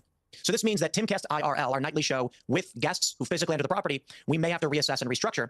That could mean we can't afford to do business this way. My family can't afford this. And especially with the increase in political violence going into a midterm year, we have to reassess the most appropriate way for me to do shows, which means maybe I go into more of a solo slot like I do in my mornings, and we don't do shows that are physical. That's a possibility. We're also having emergency meetings with our partners to figure out a way to, we're looking at economies of scale. Where can we bring in all the personnel to a single location so the cost of security is spread out among 10 people instead of one person, and then we can continue to work. So hopefully it doesn't come to any immediate termination or suspension of Timcast IRL, but that may be the case. We can't handle death threats that turn into physical manifestations, actual shots fired at our property. No, it's horrific. It's absolutely horrific, and it shouldn't be happening. And like you say, this has real-time consequences for people in terms of protection and security and all the rest of it. And not just for you, for your guests, everybody involved. It's outrageous. And for people to trivialize that or doubt it or whatever it may be, just compounds the problem, right? And it just fuels what I think is an increasingly big problem in America of just deliberate disinformation that's being spewed out for money. I would encourage doubt of all people, of me or of anybody else. The issue is it's not actually doubt. It is zealotry. Right. I mean, Andy, great journalist, got a press release from the sheriff's department where they confirmed that our security called in the report of shots fired, that a gray sedan had been circling the property. In all fairness, they said that we didn't turn over surveillance footage, so they couldn't substantiate the claims, but the report did happen. We played the audio on our show last night. We don't want to release the footage because it compromises the location of our cameras, security personnel. It shows the layout of the property, which would dramatically worsen an already bad situation. But it's not about doubt. It's about there's no amount of evidence that they are willing to accept because it is cult-like zealotry among people who don't want to believe this is reality. Tim, I just want to ask you, just before I let you go, just because you've had an experience with this, I just interviewed Nick Fuentes and it blew up massively online. I'm not going to ask you about the interview. I just want to ask you one question, because you interviewed him with Ye, and they walked out and so on. This debate about whether you should platform, whether I should platform people like Fuentes, what do you think about that? We had Milo Yiannopoulos on, which generated quite a bit of controversy, and I had people criticizing me for hosting him. I think it's sunlight being the best disinfectant. We have to be robust and prepare in our ideas and be prepared for these debates. I actually think you did it is good work that you've done in hosting Nick Fuentes. I think people should interview and challenge him. And I know that you're facing, I don't know what the right word is for it, but people are certainly coming after you now in a negative way because we're willing to do so. I think Stephen Crowder did a good job.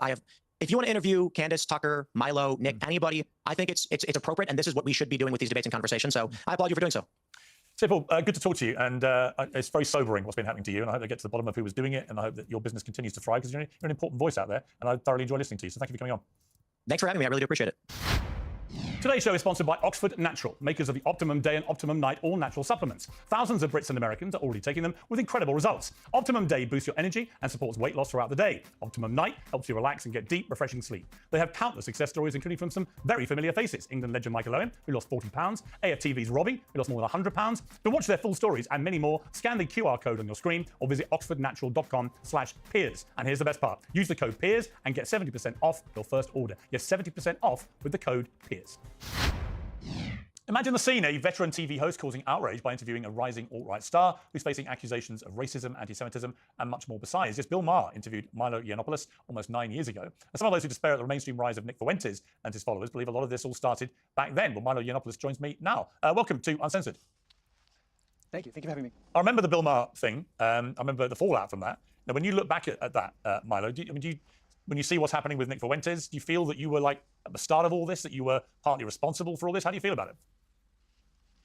I certainly feel as though it looks a little similar to when I was speaking at Berkeley and giving journalists conniptions. But I think there's something very distinctly different about me and somebody like Nick Fuentes. We've moved quite dramatically in America toward a sort of, I would call it something like an epistemological crisis. 10 years ago, we had positions. There were people with intellectual hinterlands who had opinions and who were consistent in their political beliefs. I don't think Nick Fuentes really believes in anything at all. And I think it's partly a result of the press spinning out of control to attack Donald Trump. There are all kinds of etiologies for it. But I think it's quite a different moment we're experiencing now. And I think he's got a different phenomenon. I mean, I interviewed him at length and put to him a number of more controversial things that he said. He doubled down on most of it. He unashamedly said he was racist. He explained why he was racist in a very racist manner. He was blatantly misogynist and unashamedly so. He kind of hedged round about Holocaust denial, but I suspect, as some people have said since, he was playing a sort of arch satirical game with me about that, so that he could say later he didn't really mean it. How much of what is going on with him is performative? How much of it, you him, you used to hang out with him and Ye and others, how much of it is real? How much does he really believe? Well, I tried to befriend Nick because I wondered if there was anything to save there. And so I became, I suppose, something like a mentor to him for a couple of years. And it turned out that there really wasn't. He's a person who just wants to hurt people. And I couldn't find, it was like nailing jelly to the wall. I couldn't find any consistent or substantive kind of core to him in any way. I mean, Nick is a kind of chameleonic character in media. On one day, he'll go on a podcast hosted by an African-American who has rappers on. He'll say, oh, I love immigrants. I know illegal immigrants. No, they're not bad people. And then he'll come on with you where he feels he's on surer ground. And he'll sort of do the smirking, double down kind of mischievous routine. He's a very gifted speaker. He's obviously got very high verbal IQ. He's a very charismatic person. But having observed him and having known him for a little while and been on the receiving end of some of his worst behavior, he's something distinctively different, as I mentioned before, from the provocateurs of a decade ago and the decades before that, in that he is, I think, emblematic of Gen Z, really, in being quite a pure and sort of terrifyingly pure nihilist. And really, I couldn't tell you an opinion, aside from hating Jews, that if he has on Tuesday, he will absolutely for sure still have on Thursday. And that can't be a good thing. I mean, you mentioned that you're the son of a woman, your mother, who was born in Germany, who was Jewish. I suppose it begs the question, knowing how apparently anti-Semitic he is. I mean, he's constantly attacking Jews, constantly accusing Jews of running the world in a malevolent way and so on. why would you want to hang around with someone like him? And indeed, Ye, for that matter, who then began spewing anti-Semitic content. Well, Ye is in a completely different category. I mean, Ye is a generational a genius. I mean, he can speak for himself. He doesn't need me to speak for him. These two people are in completely different categories.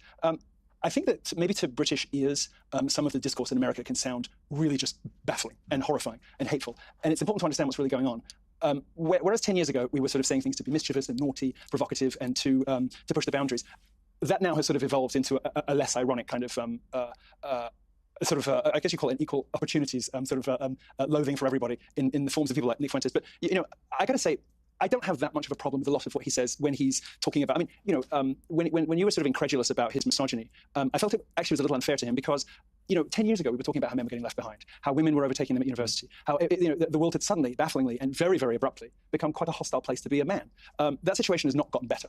And so I think his generation's hostility toward women is lamentable, but very understandable. And when he comes to talk about what he would call Jewish power, there is a discussion to be had there that has not been had for a very long time because people have been spooked or intimidated or threatened into silence because of an event 75, 80 years ago, which has been weaponized against I think legitimate debate about, for instance, what the state of Israel is up to. I think it's really good. I mean, I got to tell you, I really give you a lot of credit for breaking with the establishment on Israel and coming up with the opinion that you have, which I think is the correct one. But it was very difficult up until about 5 years ago to speak plainly and honestly about some of the most appalling behavior of the Israeli state because you knew what was going to happen. You knew what you were going to get called. And I do think there's some value to having a character like Nick. I'm not a fan of Nick's, but I do at least see some positive benefit in, if you like, the wreckage he's left behind. But the problem is that his Groypers, his fan club, all the abuse that's spewed my way since I did the interview was entirely predictable. But I've been really struck, not just by how blatantly misogynist and violent it is about women, and I don't really accept the defence that, men have been treated badly. I've been leading the charge for young men to be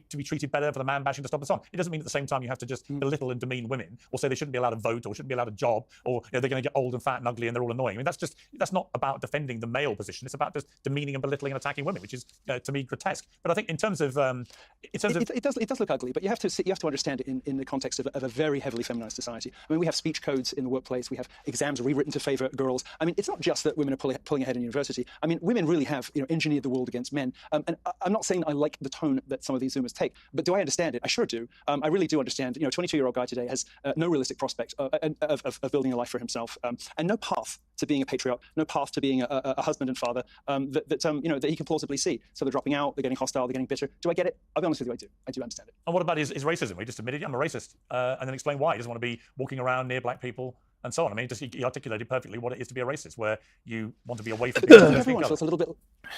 Don't you think everyone feels just slightly like that? Maybe he's an extreme case in the wake of George Floyd, and perhaps their frustration is with the white liberals that made it happen, or whatever. But I mean, there is a phrase. I hope it's okay that I use a safer version of the word. There's a phrase in America.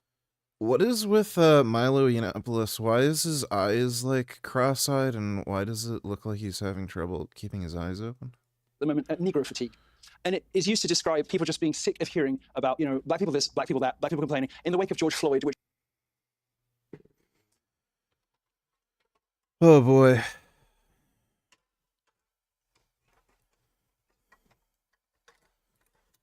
Oh, this is rough. This is really rough. Dodo to Tellers, because freedom of speech does not mean freedom from consequences. Tim Pool, moron, yeah. Well, more bullets for Tim, I guess. Thanks for the donation, dude. Which was just the most grotesque absurdity and an offence to common sense and to decency. Do you think it's acceptable? Do you think it's acceptable and decent to use a phrase like the one you just used? Well, I don't think there's too much wrong with what I just said. I certainly don't wake up in the morning glad that the world is. Does Milo actually have a fucking brain tumor? Is that what they do? Make you go cross-eyed? More full of hate. I'm a Catholic, so the most important thing to me is not. So why would you use a phrase like the one you just used? If you don't want to fuel that kind of thing, why would you use a phrase that you know is so inflammatory? Well, there are much worse versions of that. I was using a sanitized version out of respect for your program. I doubt the average black viewer watching this, or African American who hears about that, is going to see it that way.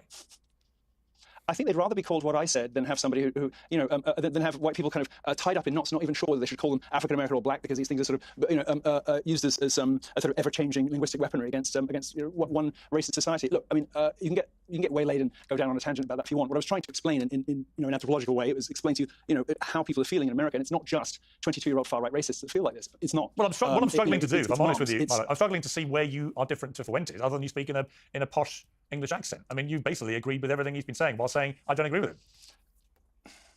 No, I mean, I think there's a big difference between somebody who is leaning into animosity and hatred of others, and somebody who is observing it happening, sympathetic about the origins, and lamenting the fact that it exists. I mean, I don't think the tone that I'm taking, irrespective of my accent, is anything like the way that Nick talks, and I think the comparison's slightly silly.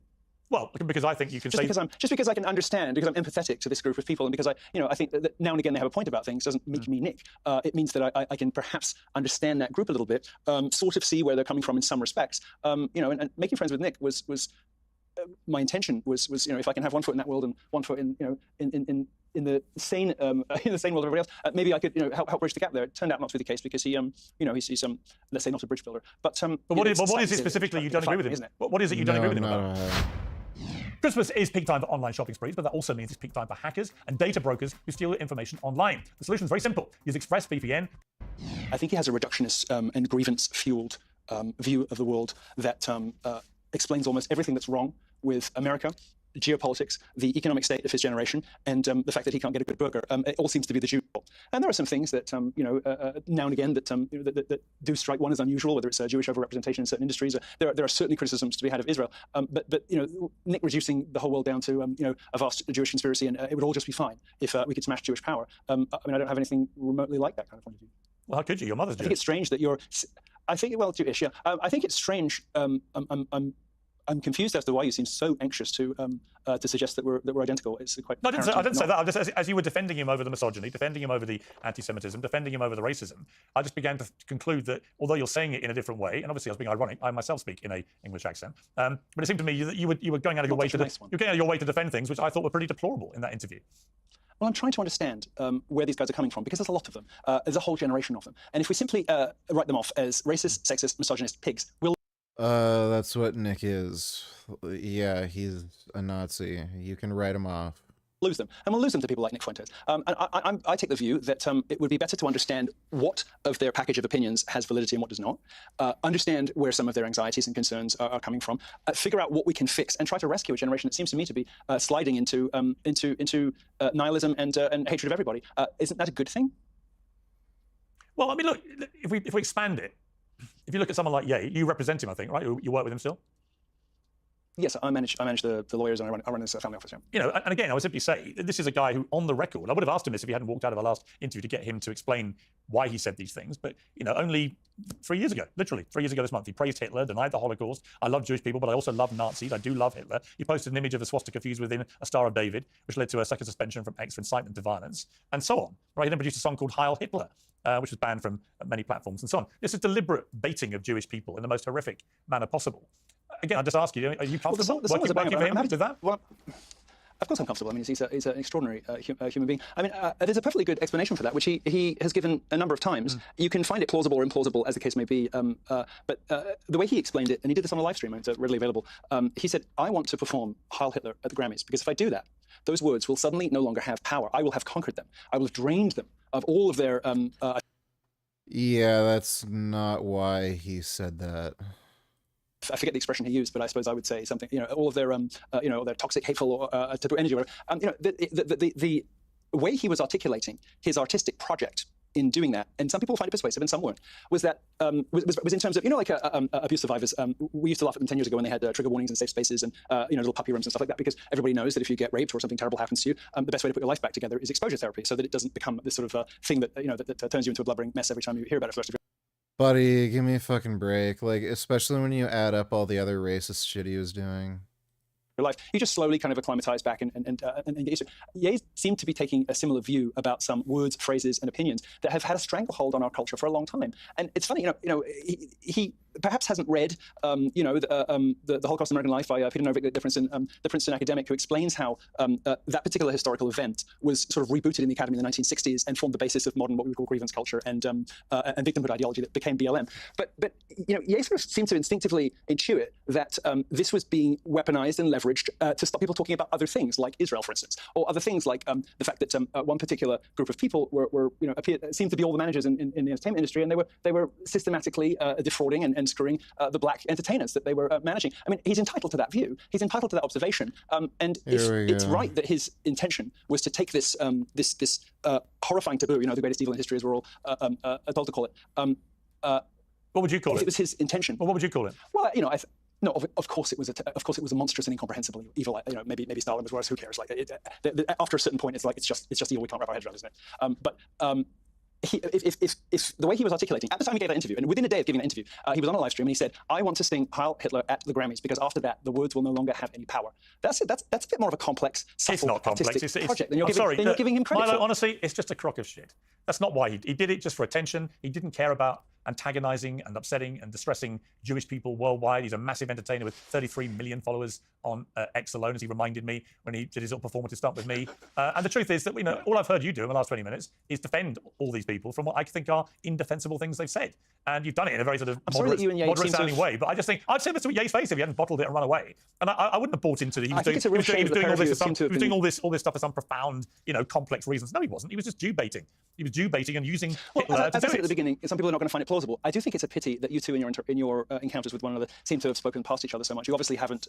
Last time I was prepared to do a lengthy interview. I did a 2-hour interview with him several years ago, which I thought was very illuminating, very enlightening. I was looking forward to doing the same thing with him the second time round, and he just bailed on me after 3 minutes because he obviously worked out it was going to be a publicity stunt. Having had that conversation with him and having seen a little glimmer of what is clearly a remarkable intellect, albeit an unconventional one, I mean, you don't seem to give him very much credit as an artist, as a creative, as a provocateur. No, just to be clear. Dude, he's a fucking retard who's addicted to nitrous. Like, give me a fucking break. He's one of the most talented. No, hang on. He's one of the most talented artists of my generation, without a shadow of a doubt. Without a shadow of a doubt. It's possible. It's also possible to say that.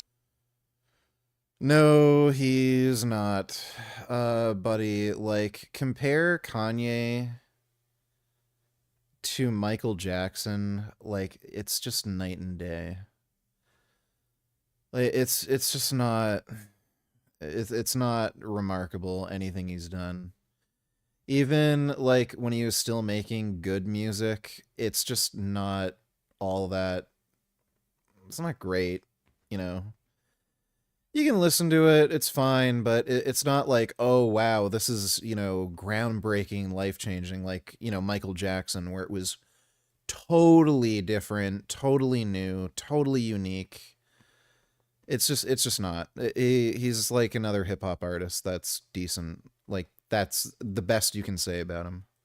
Some of the stuff he's and now his music is just trash. He's just putting out garbage. Come out with in the last 2 or 3 years, it's been disgusting. And I would have said that to him to his face. And by the way, the offer remains. If you want to go back to him and tell him we've had this exchange, I don't expect you to answer for him. If he wants to actually have the balls to sit there and... Milo has 8s.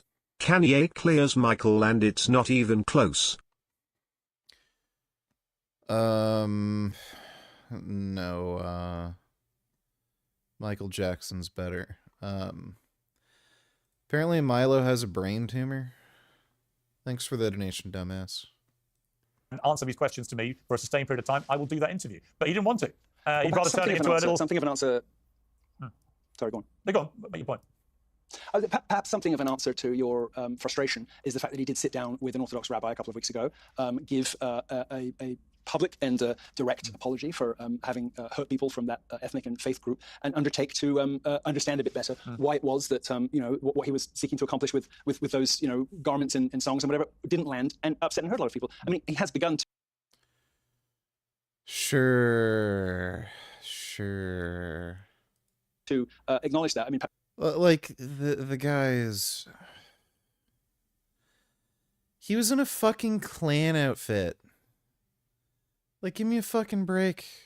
Perhaps your producers didn't tell you that, but that's for him to talk about. Well, tell him the offer stands. He has already acknowleded that, and he has already begun to. Last time he bailed on me after 3 minutes. If he wants to have a longer conversation, I'll be very happy to do it. I've got to leave it there. Milo Yiannopoulos, thank you for coming. The brain tumor thing is just a rumor? Oh, okay.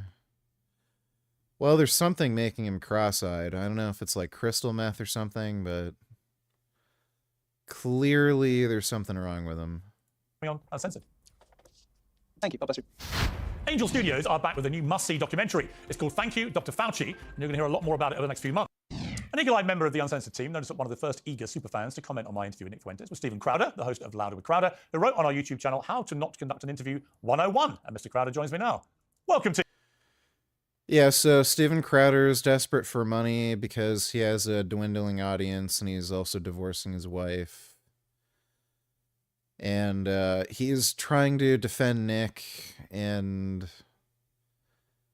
you know, basically appeal to the Groyper crowd because he thinks that's a way to get a bigger audience. It's just all a grift. See you, Mr. Crowder. Thank you for having me, sir. Merry Christmas. Or do you guys say Happy Christmas? I've heard it both ways. Well, we do both. I'd be very happy to wish you a Happy Christmas and a Merry Christmas. Thank you. Despite you impugning my qualities as an interviewer.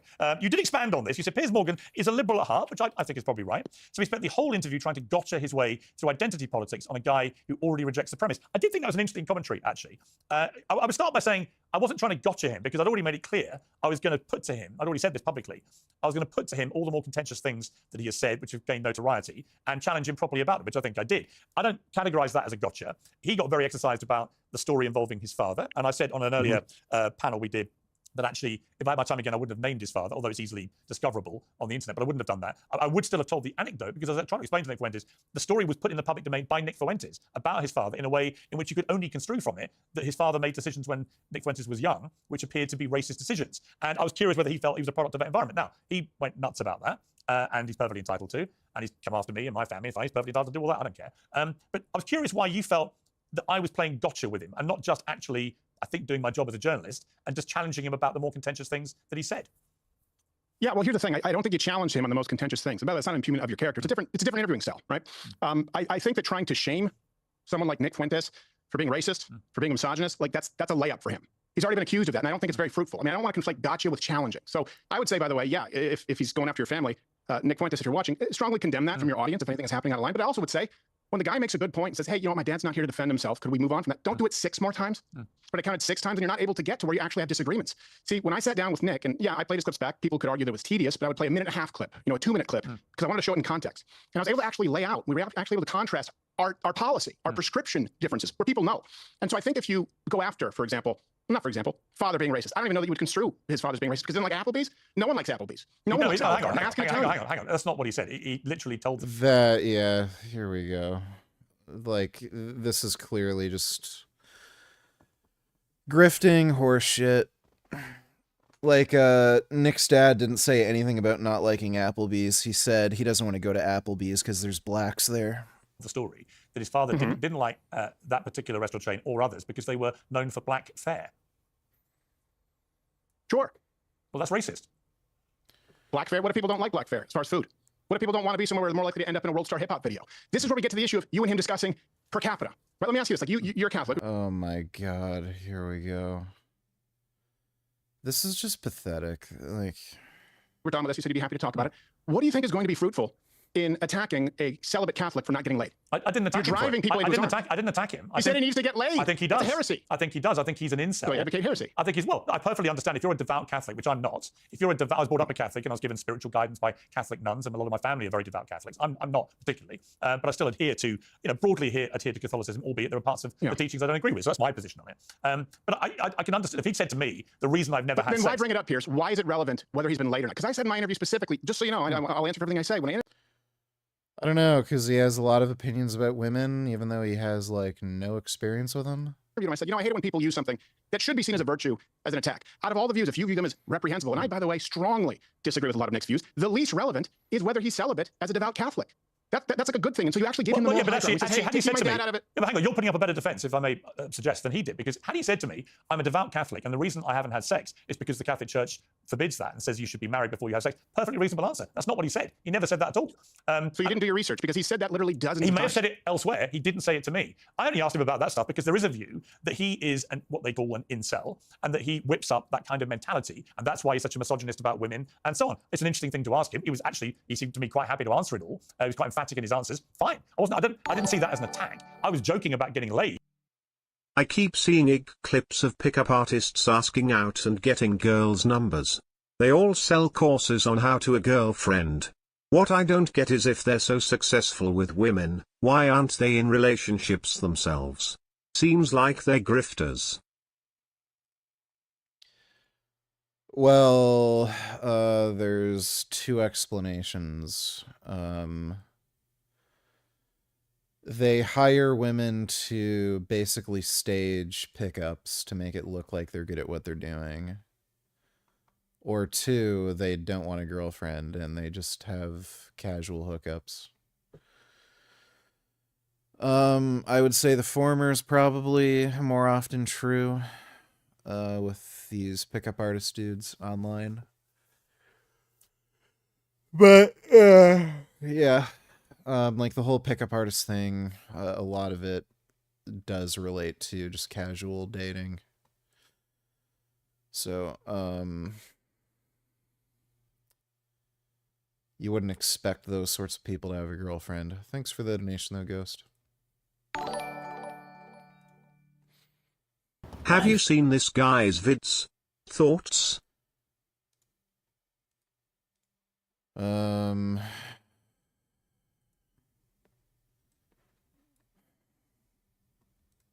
He went on Myron's show. Yeah, this guy, makes stupid black pill content. It's just garbage. Basically, he's a whiny beta male, and he, just says, the only reason why some people get more girlfriend and have more money than other people is because they are better looking. And that's like every video he's ever made, and he says the same thing over and over and over again. It's just garbage. Thanks for the donation, Rayman. Matt Walsh has been in an extreme downward spiral of biblical proportions, and it's been feeding my spirit. It's absolutely hilarious. How you feeling, VG? Looking very jacked. It's been keeping me motivated to go to the gym. Thank you for that. I haven't really been following Matt Walsh all that much, but I have noticed that he's trying to appeal to the Fuentes Groiper crowd more and more, and that's always a sign that people aren't doing great on social media. So I don't know exactly what's going on with him, though. And thank you, dude. I appreciate that. I'm just super fucking tired after training. Really, really zonked. Sleepy, peepy,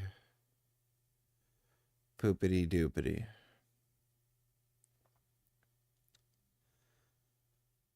Oh, fuck, I'm tired. Thanks for the donation, though, Pharaoh Enzo.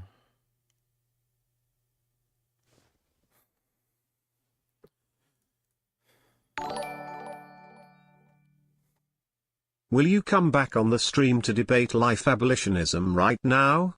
Yeah, sure, why not? Let's take a look here.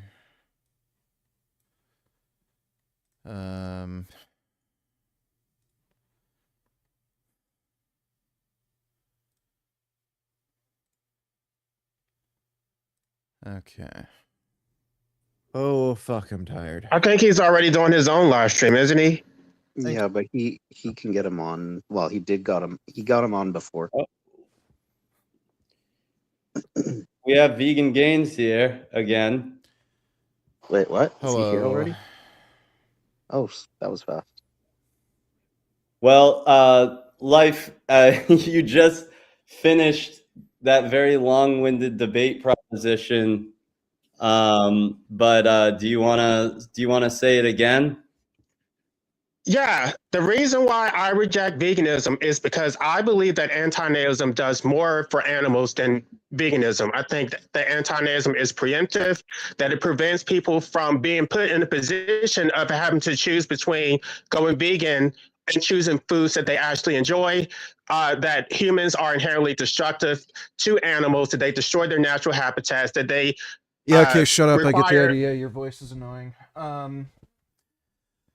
So, are you again? So, No, are well, you you don't against have to be child rape? disrespectful. If you want to make it, I mean, at the end of the day, this is a debate, and Yeah, I thought. I get it. Your voice is annoying. What- Shut up. what's I get your point. So, yeah, if you're going to use this argument that there's a better method of preventing harm than veganism, therefore, what's the point of promoting veganism? Okay, well, what's the point of speaking out against child abuse? Are you against the idea of people advocating against child abuse? There would be no child abuse if people were never brought into existence in the first place. Right. So, why don't you rape kids? The children should not exist, and if it were up to me, they would not exist. Okay, so why don't you rape kids though? Because you eat meat, right?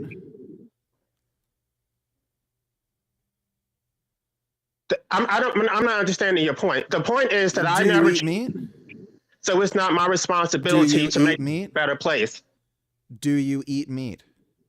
I absolutely do. I love it. I'm going to eat a steak tonight. Okay, so why don't you rape kids?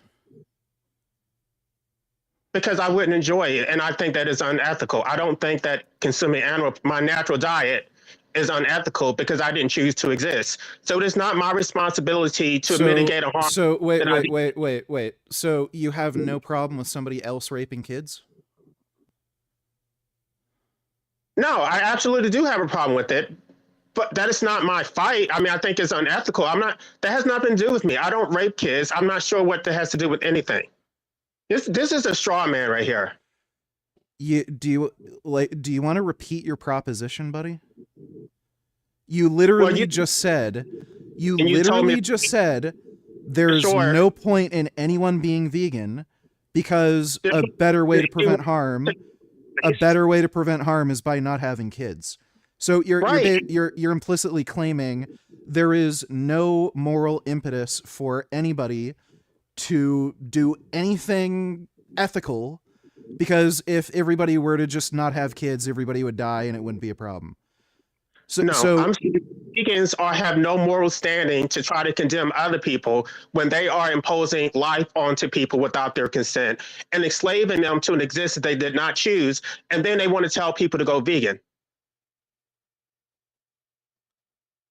Okay, so you're telling me because vegans have children, they have no right to argue that people shouldn't eat meat? They have no credibility to say that. Okay, well, what does that have to do with fucking anything? If I do it, it's going to be of my own volition. And I've already said before that if I were to go vegan, it's going to be... Why did you even bring this up? Because, okay. This is my objection. The only thing you're saying is, it's hypocritical to have kids, but then argue for veganism. Okay, but that doesn't actually refute the idea of veganism. All you're saying is that it's hypocritical. Okay, we could grant that. What the fuck does that have to do with refuting veganism? I just told you the definition of veganism. I'm not sure which part you're missing.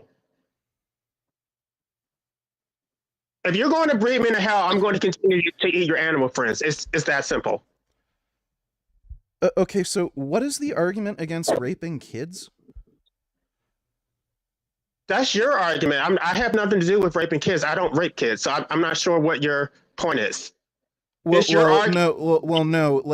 Again, if we follow your premise, you're saying there is no responsibility on an individual to not torture and kill animals because there is a better way to prevent the suffering of anybody, which is to not have kids.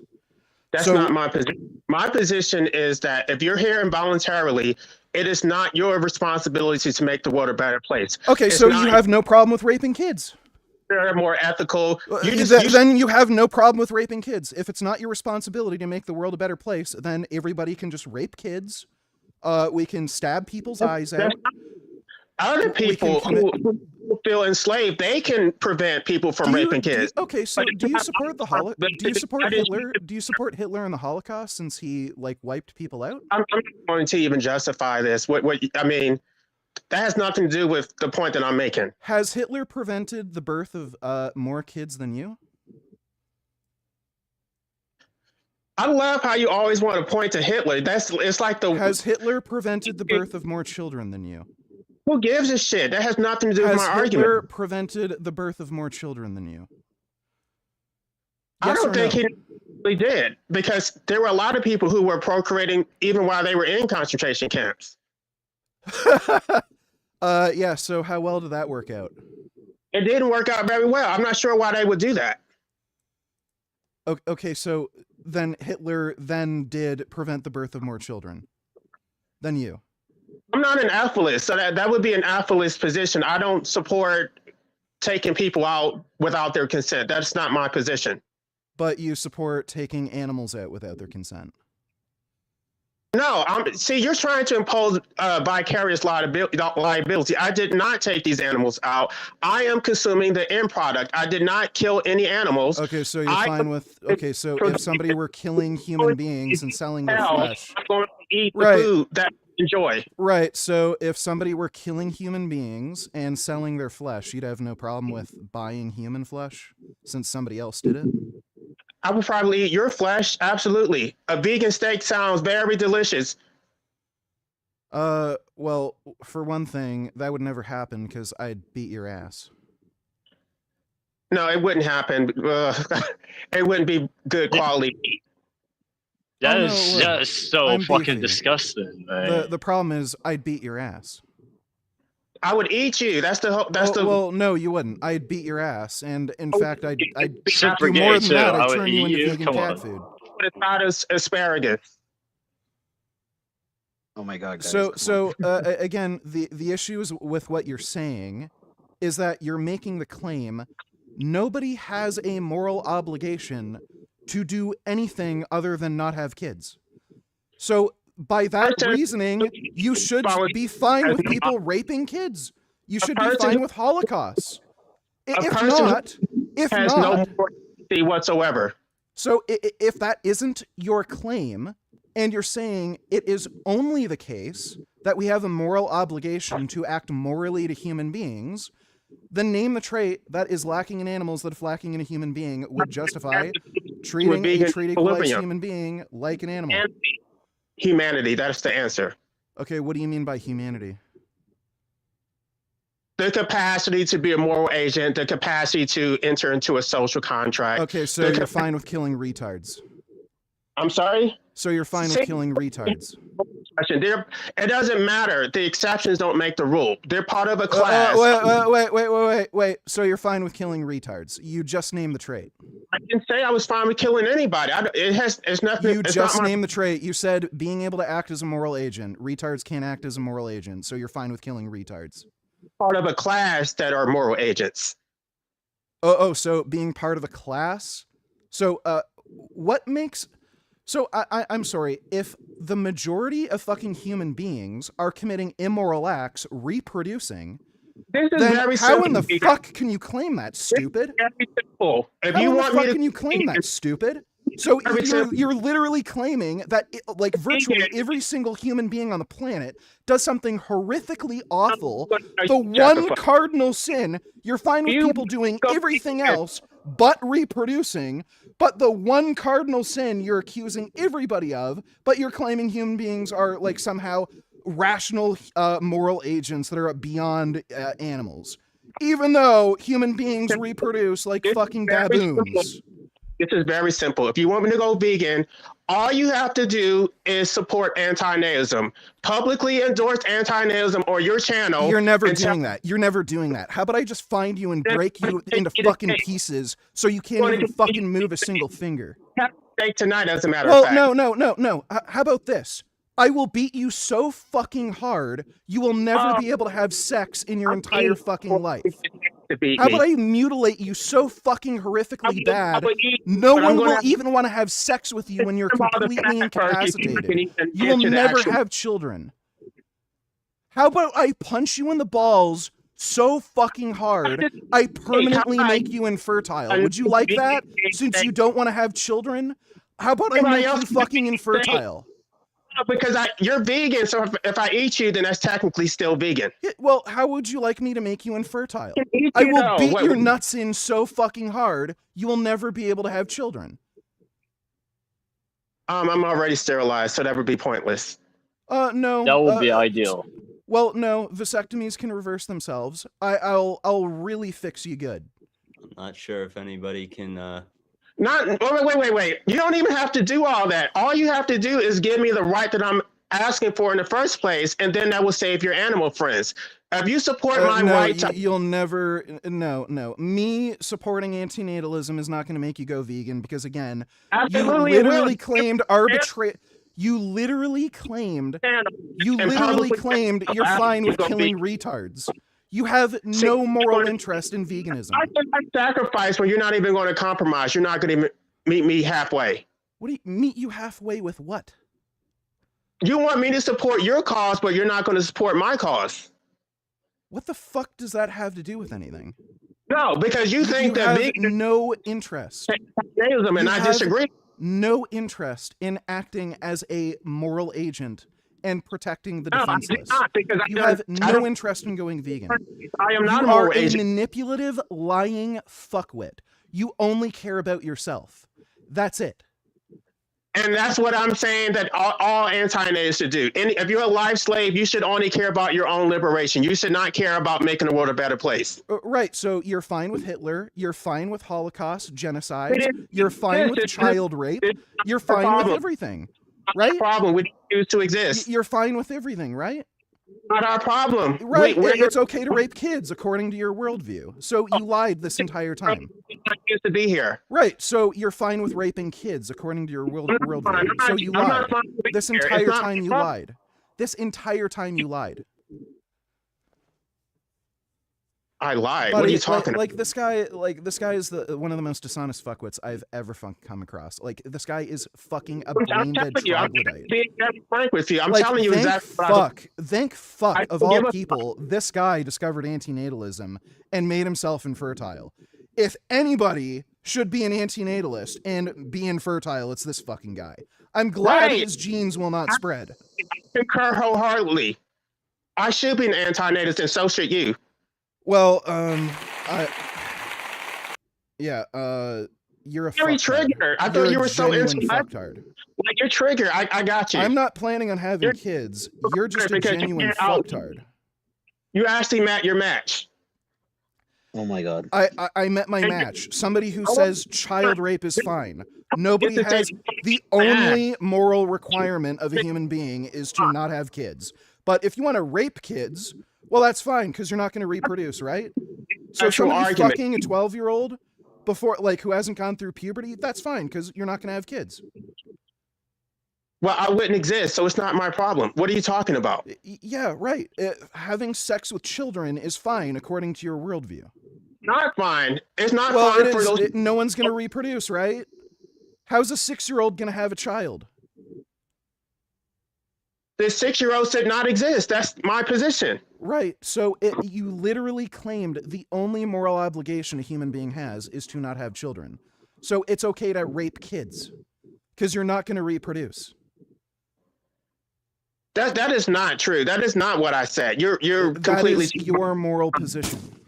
No, they don't have a positive duty to interfere with somebody else because they didn't choose. Literally said you do not have a duty to make the world a better place. Not say that.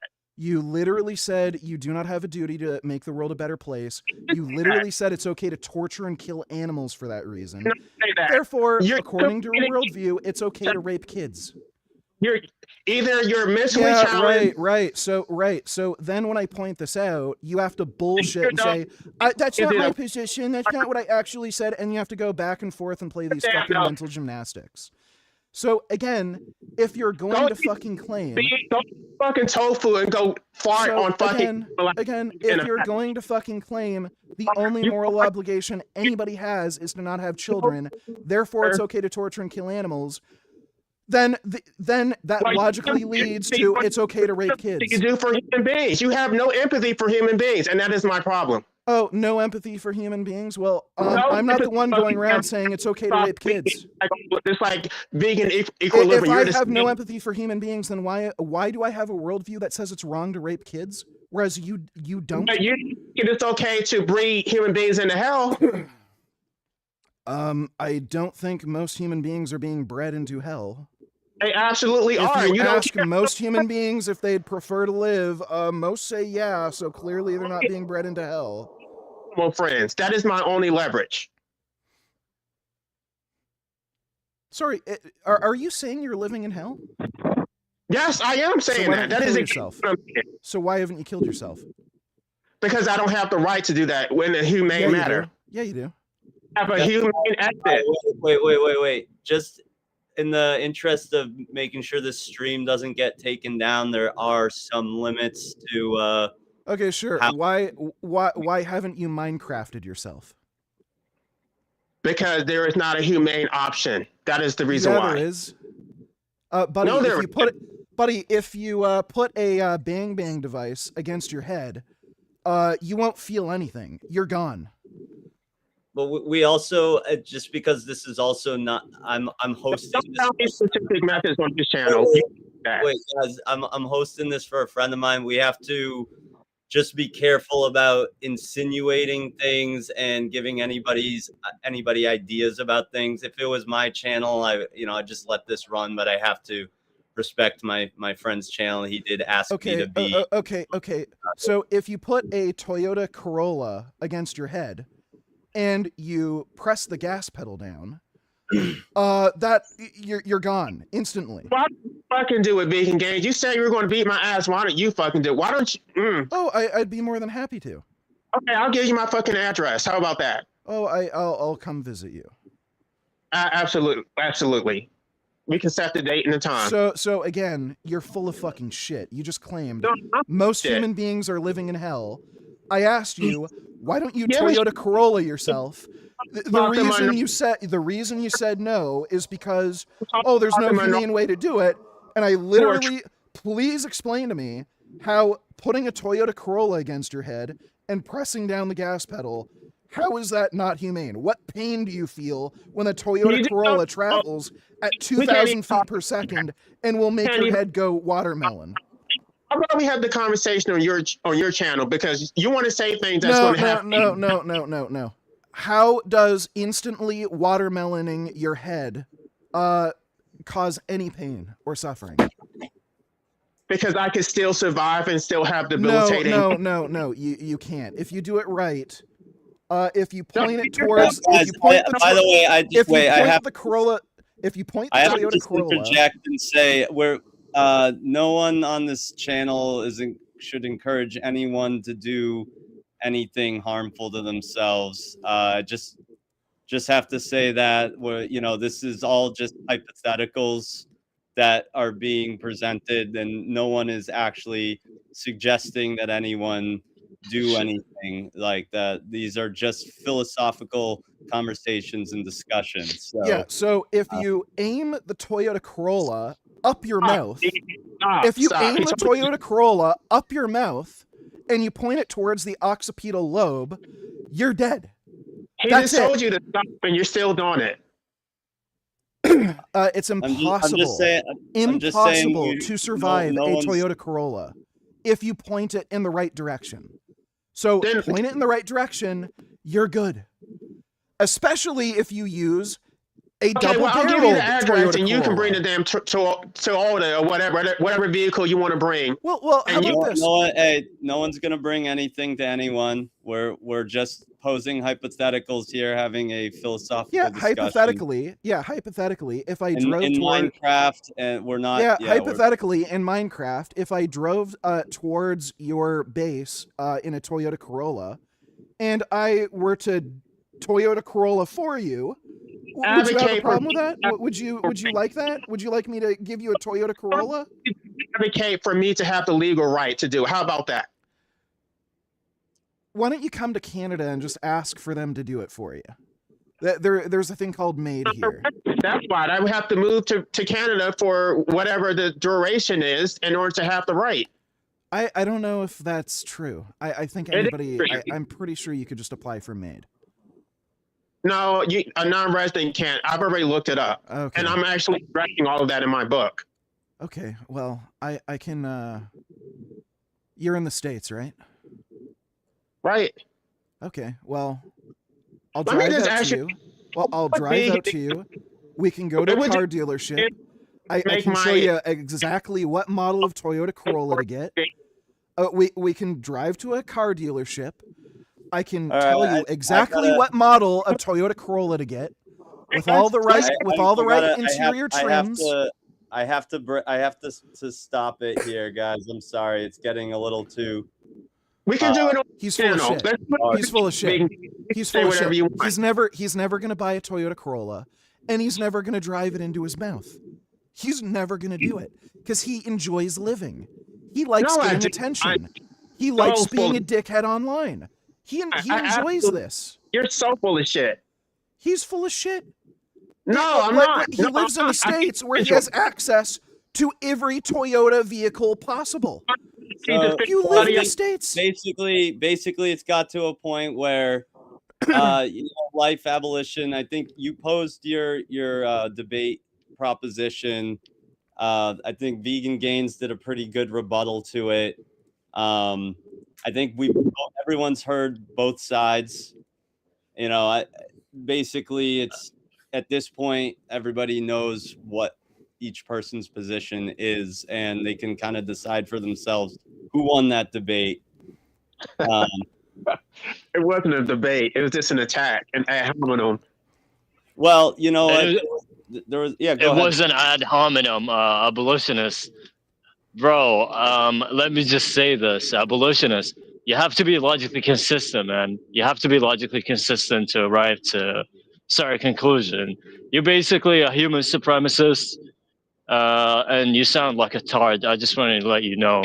And cry me a river.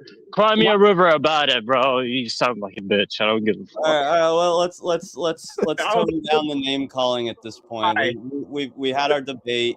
Let's get back to let's tone things down for now. I appreciate Vegan Gains. I really appreciate you coming on here to do the debate. Everybody wanted to see it happen for a while, at least on this channel. And I think some people in your chat had asked for it too. So, Well, I just want to say this one last thing. yeah, go right ahead. Yeah. If anybody wanted to take a drive down the highway to heaven, and they were serious, they didn't enjoy this life. Again, especially considering you live in the United States, where there are car dealerships all over the place where you can get a very cheap, affordable used vehicle and drive down the highway to heaven. You're clearly not serious. Why is it my You do responsibility? not want to drive down that highway I did not correct. I because didn't- you're enjoying life enough where it's not worth it. I did not correct myself. It is not my responsibility to fix a problem I did not create. Again, that argument makes no sense because you're saying course you it don't makes sense. enjoy existing. Like, Guys. guess what? Like, guess what? If I thought I was ugly, if I thought I was ugly, and I wanted to fix that, then You don't give a shit about humans. If I None thought of I you- was if I thought I was ugly and it was something I cared about, you'd logically expect somebody to do something about it, like wear better clothes, lose weight, exercise, get plastic surgery. Like, these are things you'd expect somebody to do regardless of whether it's their fault they're ugly. What are you talking about? I am doing something. If you think your life is literally hell, Right, if so you that think we- your life is literally hell and it's not worth living, again, you're- you can I'm having- you can get a Right, car, you can get a car at a used car dealership very inexpensively and go on that long drive. Okay? Well, advocating for the right, so I'm actually doing So something. you're full of shit. You're full of shit. All right. Well, I thank you both for engaging in the debate. Maybe we'll No do empathy for human beings whatsoever. What's Yeah, that? I mean, For human beings, only empathy for animals. All right. So Vegan Gains said his closing statement. Do you want to give a closing statement, Life Abolition? I think no. Wait. I want to say something here. No. Animals, herbivorous animals specifically, are way better than you, bro. Do not compare yourself to them. They way better than you. They way more civil. They way more peaceful. They way more respectful, and they would mind their business. I choose any herbivorous animal over your head and people like you. I just want to let you know that. Great. Yeah, You would save cows are better people. if you gave me the right that I'm asking for. So you don't care about me. You don't have any empathy for human beings, but you do care about animals. So if you want to save animals, then you can support the right that I'm advocating for, and then that solves the problems for everyone. You don't believe in anything you're saying. Again, You're actually nice, and if you capitulate and give vegans what they want, then they're going to support your continued enslavement. They don't give a shit about your enslavement. So you have to be a if complete you don't like living, you can Right, always go down to the car dealership. Right. No, So I you're don't want to full do of shit. it the retarded way. I want to do it the right way. The right with medical assistance to ensure that it actually gets done effectively. I can guarantee you with a nice 2-wheel drive car, you'll get it done. It's my way. Fucking All right. We're gonna call it here, guys. But thank you for both for participating. No problem. Yeah. Oh, VG, I do have a question. Were you saying you would save the humans over the herbivorous animals? I don't think you would say that, but I maybe misheard you or whatever. Well, I would say your average human I would let burn in a fire, and I'd rather save a cow, a chicken, or a pig. Right. Yeah, exactly. You're evil. You're evil as hell. You're literally the one who claimed the only moral obligation we have is to not reproduce. So I don't know why the fuck you'd care. So how is it our responsibility to make the world a better place? Wouldn't sorry, from your worldview, if I let the human beings burn in a fire, what the fuck? From your worldview, if I let the human beings burn in a fire and I'd preferentially save animals, that would be ideal for you, because if they die in a fire, they can't have kids, can they? I don't want them to be tortured, Like, though. you want. I don't want them to be tortured. Guess what? Most people have kids. So, like what? 5 minutes of pain? 5 minutes of pain? 5 minutes of pain versus an infinite succession of hell. 5 minutes of pain. Would you rather have somebody go through 5 minutes of pain and then it's over, or them have an infinite succession of children that all experience hell? You are an ethicist. Go talk to Amendum. Go talk to Gary. Why can't you answer this question? Would you rather somebody go through 5 minutes of horrible pain, then it's over, or them have an infinite succession of children that live roughly 70 to 80 years and they all go through hell? What's better? What's better? I would respect their consent. I'm an ethicist. Better? What's preferable? It's whatever they consider to be preferable. It's their life. It's not my life. Oh, weird. Well, guess what? Most people prefer to live. Most people prefer to have children. So if you're claiming somebody's own agency and free will is what makes something morally acceptable, then what is your problem with somebody having kids? You use me for your agenda, and you think that people want to exist. I am not a means to your end. I am an end unto myself. I don't have to support your bullshit to make your worldview come to fruition. I'm not going to support it. Like this is just the most self-contradictory nonsense I've ever fucking heard in my life. It's just so goddamn silly. Support my right, and then you don't even have to deal with people like me. How about that? Well, again, I'm perfectly fine with pummeling your nuts so that you are infinitely sterilized.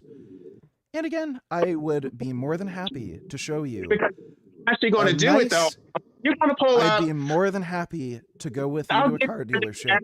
He's not actually going to do. More than happy. We don't even have to do that. I'd be more than happy to go down to a car dealership with you, help you pick out a nice Toyota Corolla, and I'll teach you how to drive. Let's leave the cars and the car dealerships out of the conversation at this point. You ain't going to pull up Vegan Gains. You're full of shit. All right, let's I'm not like look. Pull up. Pull up. That's what you got to do. Well, Stop wait. I am totally fine with actually meeting you in person. I won't pummel your balls. If you want to go down to a car dealership, if you want that help from me, I'd be more than happy. All right, guys, let's everybody stop. He is secretly in love or whatever. I think he's secretly in love. Are you a fan, bro? What was your name? Abolitionist, whatever.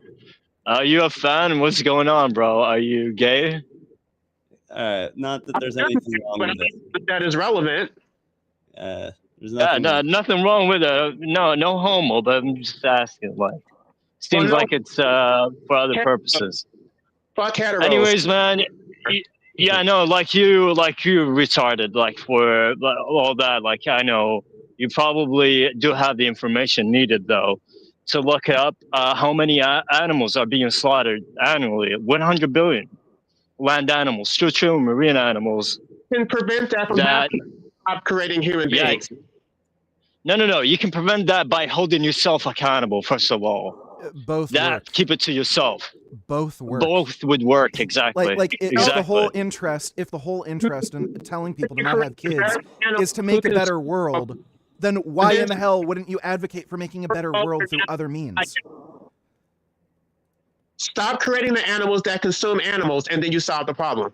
Yes, that's why you go vegan. No, that's why you stop procreating. Well, We're not going to do Well, guess what? Veganism is more politically viable. No, so anti-racism is viable. Sorry, how is that? How could you even begin to think that? Because you think you will convince every single person ever to not have kids? Than a person who does exist, even if the person is vegan. I'm sorry, you're telling me it is more politically viable to convince every single person to never have kids and actually go through with it. So they will get sterilized, they will use proper contraception if the sterilization isn't like 100%, perfect. You're telling me that is more viable, sterilizing and preventing everybody ever from ever having kids versus people just going vegan. Would it be possible for me to consume animal products? Yes or no? Sorry? If I did not exist, would it be possible for me to consume animal products? Yes or no? What the fuck does that have to do with what I just asked you? Everything to do with it, because you guys want to do shit the retarded way instead of a way that actually makes sense. So again, what is more politically viable? Rika, chill out. Convincing everybody to support anti-natalism and actually following through with it. Like, guess what? It's easy to get pregnant by accident. Because it's easier to abstain from procreation than it is to just change your diet. People don't want to change their diet. It's a part of their actual quality of life. Eating some shitty beans every day is going to make people miserable and depressed. Wait, life abolitionism, do you think for the general public that they're more likely to go vegan or to go anti-natalist? Which one do you think is more likely? To accept anti-natalism, but they will accept child-free because they're motivated by their selfishness. So if you present it as just being child-free, you don't want the burden of raising kids, they will accept that than to accept anti-natalism. You realize, like, a lot of people want to have kids? A lot of people want to eat burgers. They want Look, man, here's the fact. Here's the fact. By 2050, there will be 10 billion humans. This is by our world data. You can check it out. It's published by the University of Oxford and British Columbia and all these environmentalists and scientists, statisticians, and so on. There will be 10 billion humans. If everybody today turned plant-based, we'd be able to feed everybody. If you care about other humans and the already existing ones, why wouldn't you go and hold yourself accountable and be an animal liberationist and not a cowardice and going to be like the fucking Confederate and the slaver. Basically, that's where you are. That's who you are. You are the Confederate. We are the animal liberationists. We are the Union, and we basically, it's an evolution of consciousness. More and more people are going to be they're going to be an animal abolitionist. This is Yeah, the future, or like- we have no future as humanity, because Like, ultimately compassion and innovation, that's what we're gonna need. And Like, yeah. again, just to add to this, like, zoonotic disease transmission is a huge contributor to death and disease. But not overpopulated, we would not have factory farming. So the reason we have factory farming is to accommodate the 8.5 billion, and otherwise we would actually have sustainable, humane practices. So it is their fault. The fact That's not correct. Most of soy, like take for example soy, okay, one thing, okay, one plant. Soy would go mostly to the animals, factory farmed animals, being fed to them, about 80%. Then the rest would be used for 88%, and the rest 10% would be used for other purposes, and only 2% are being consumed by us. I mean, soy can make you powerful, can jack you up, there's so many potential from soy, and can feed a lot of people. Why not redistribute it to the people existing right now?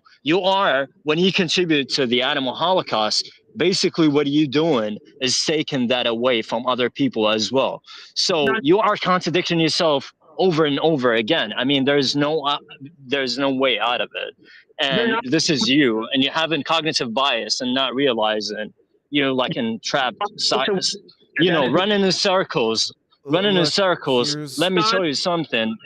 I run circles around. Like, I look at things, from a broader perspective and what I can do to make myself better and the world better around me. Every day I try to work on something to make myself better. And you should aspire for the betterment for yourself and for your family and for your community and for the animals, most importantly. Our brothers and sisters, the animals are also us. We are animals. We all share this planet together. Look, here's let me try to spell out the fundamental issue here. Look, let me try to spell out the fundamental issue here. You're clearly interested.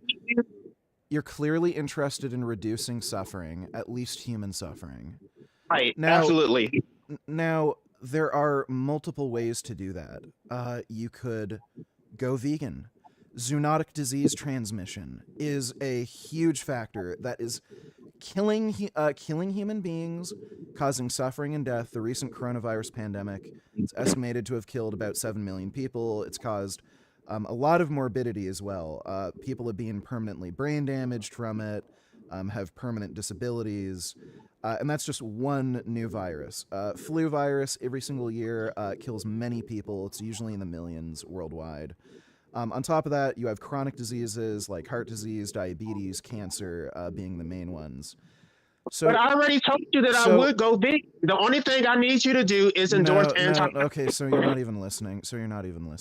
None of that has anything to do with what I'm saying. So your response to this is, well, if people just didn't breed in the first place and no humans existed, we wouldn't even have that problem to begin with. I could use that same argument. I could use that same argument to justify child rape. Well, why do you have a problem with me raping your kids? If you didn't have kids in the first place, there'd be no kids for me to rape. So why should I stop raping kids when all you have to do is stop having kids so I can't rape them? That's your argument, and it's fucking stupid. If your whole interest, if your entire interest is to make the world a better place by that is not my interest at all. Your interest isn't to make the world a better place. Okay, then why would you ever advocate for people to not have kids? Because they should not exist in a world that is never going to be a better place. If it's not better, so you're telling me a world with no human beings is no better than a world with human beings? Absolutely is. Then your interest is to make the world a better place. No, my interest is to not make people exist in the first place. Is the world without human beings better than the world with human beings? Yes. Yes. For So the your human. interest is to make the world a better place. No. Why? That is completely illogical. It's not to make the world a better place. Maybe for the animals. How is it? Sorry. Then what is your motivation to not have human beings? If it does not make things better. And suffering, so they're not brought into existence. They don't have to suffer and die. So they the world's better. So vegan. so you're improving the world. No, I'm not. Then I'm if it's not an improvement, then what's the motivation to do it? So that they don't exist. But it's not an improvement. So if it makes no difference and it's not an improvement, that's your problem. That is, you're on the side of the breeders. If it's not an improvement, then what is your motivation to do it? Your position, Vegan Games. If it's not an improvement, then what is your motivation? What is your opposition to anti-nativism? If it is not an improvement, then what is your motivation? Actually against anti-nativism? Answer the question. If it is not an improvement, then what is your motivation? You answered several of your questions. You've answered none of mine. If it is not an improvement, then what is your motivation? It is not my duty to improve the world. I just don't want people to exist. If it is not, then what is your motivation to have people not exist if you're claiming it would not improve anything? The world can just exist as it is. I don't give a shit about the world. I care about the people in it.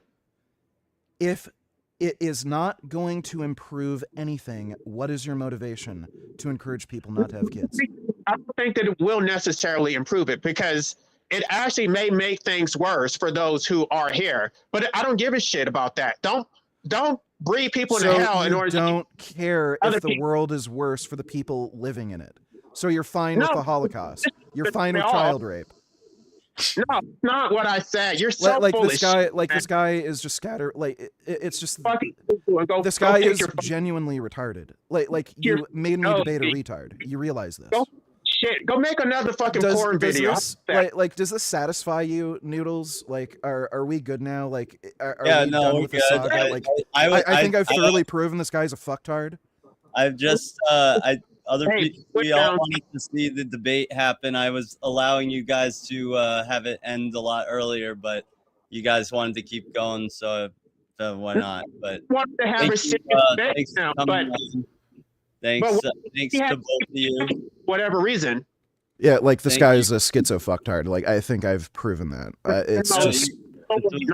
This was fine. He wanted to debate you. We wanted to see it happen. Thank you both for engaging in it. And yeah, if you want to do this again, LA. Not with him. Not with him. Like this guy's a schizo fucktard who is just a time waster. Like, we're done. Like this guy is a schizo fucktard. Schizoid, not schizo. All right. We're gonna end it. We're gonna end it. All right. Thanks, VG, for coming on. Yeah, no problem, dude. Take care.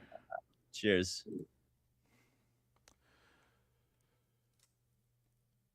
Yeah.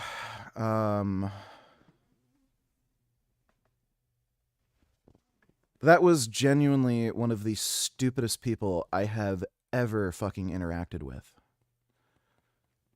Truly, remarkably, just unique fucktard. So, he claims humans are living in a literal hell. And then when I ask him, if you're living in hell, why didn't you end it all already?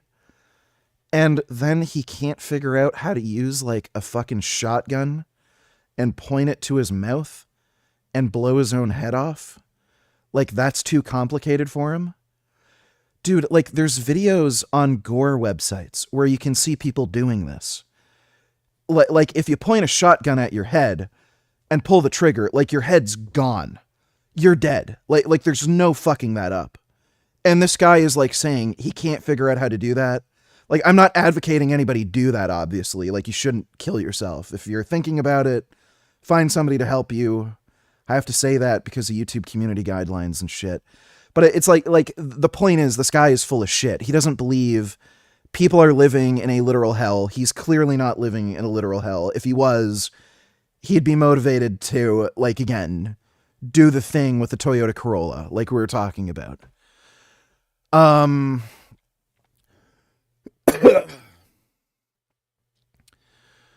So he's full of shit. Then I literally got him to both, well, he literally contradicted himself. He claimed that if everybody didn't have children, it would and would not simultaneously improve the world. So simultaneously, it would be an improvement, but it would also not make any difference. So he was just straight up contradicting himself. That was one of the most bizarre contradictions I've ever seen anybody hold to. There's a bunch of other issues, like, again, the huge logical flaw with his whole proposition, of he doesn't have a moral obligation to go vegan because not having children would be a more effective way to end suffering. Well, just because not having children is more effective, that doesn't mean you can't also do something else that works. So if you could reduce suffering further by going vegan, why wouldn't you? And then his only fucking, like, that just ended up in a name the trait reductio where he had to bite the bullet on killing retards. And then he made the bullshit cope of, oh, but most people aren't retarded. I don't know what the fuck that has to do with anything. He literally named the trait as, you know, being a moral agent. Retards aren't moral agents, so he's fine with rounding up and killing retards. Like it's so fucking, like, that guy was one of the stupidest people I've ever fucking come across. I'm probably gonna have to delete the stream just to be safe because of the fucking suicide talk, but Jesus Christ, that was fucking stupid. Because it seems to me he's a very angry guy. Can I jump in for a second here? Because this is where I think this is important, right? His audience will. People out there, by the way, some who are voluntarily celibate because they're devout Christians, but also if you look at the dating pool out there, I don't think it's misogyny to say, I wouldn't date one of those young women if they were growing on my ass. And they're actually out there living in a world that's been created. They will identify you as someone who's helped create that, right? Someone who says, I don't care if the UK no longer looks white. I don't care if we lose our cultural identity. Hey, it's great, women's rights, and they're looking at their prospects. And when you say, hey, you're celibate or whatever it is, you haven't gotten laid, you're an incel. Guess what? You give him the moral high ground. When you say, hey, what about your dad? And he asks you, and I will say, he asked pretty respectfully, don't do that. You go on 6 more times. What did you because ask I thought what he was doing. You said little twerp. Yeah, no, I hear you. Said little twerp. Stephen, I hear you. I'm not saying you're wrong. I'm just saying, honestly, I'm not, because I've got a lot of respect for you. I think. What do you mean turn on donos? They are turned on.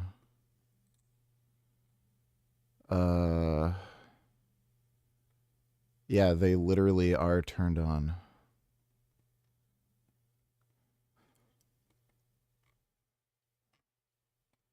Are you not seeing the pinned message? I think that he. Well, thank you. I think what he tried to do, I think he was taken aback when I revealed that anecdote about his father, and I think he didn't want to address what he actually said on air with that. Yeah, I love how he's motivated to kill himself, and then he's like, oh, it's not convenient for me to go to Canada and, like, set up the maid service. You're planning on killing yourself. Like, it's just so bizarre. If you're going to end it all anyway, like, if you have to go through some kind of inconvenience to immigrate to Canada, what the fuck does it matter? Like, it's so, like, and again, I offered, we can go down to a fucking car dealership and I can show you a nice, like, 2-wheel drive car that'll fit in your mouth, and we can angle it in such a way where we can drive down that highway. And you won't have to worry about anything. I can teach you how to do it. And you wouldn't take me up on the offer. So, like, this guy doesn't want to die. He enjoys living, and he's not living in hell. He's just a fucktard. More veganism debates. Shit's too fucking funny. I love hearing people waste their lifespan on a trivial subject only for you to point out how hypocritical they are and they accomplish nothing. Lolololol. Oh, dude, it's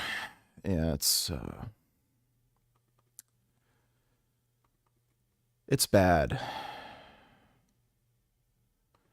It's funny how getting frustrated wakes me up. Like just talking to a fucking idiot. I've never dozed off during a debate because these people just irritate me. Well, thanks for the donation, Non-Wib. Glad you enjoyed it. Anecdote, because it's pretty damning when you hear it. And I think he decided very quickly, because he's a smart, quick operator, to turn it into me attacking him about his dad who wasn't there and how disgusting and blah. And that's fine, but I kept trying to bring him back. AE87, don't you mean AE86? Is that even a model? Yeah, I think you're talking about AE86. The initial D. I've seen people mod these cars for electric and turn them into electric drift cars. They're fucking cool. I'd actually like to do that. Mod one of these to be an electric drift car. That'd be sick. I don't know if it's possible to like 2JZ swap these too. Somebody tuned the fuck out of this thing. 900 horsepower. Yeah, I don't know if it's possible to 2JZ swap these or something. That'd also be cool. That'd sort of be preferable to electric. 86. It's currently my daily driver. It's pretty wicked for a daily driver. And Okay, so yeah, 2J86. So he 2JZ swapped it. I don't know what else you'd have to do. Like, I'd imagine a fucking 1980s Toyota Corolla, you know, if you put in like a really powerful engine like that, I'm sure you have to do some other stuff to the car. But that would be fucking cool. I'd love a 2JZ swapped AE86. I kept saying, look, it's not an attack on your father. To his dad. Well, I wasn't attacking his dad. I was saying, if you tell a story which looks to the world. Which car is good to hide a dead body?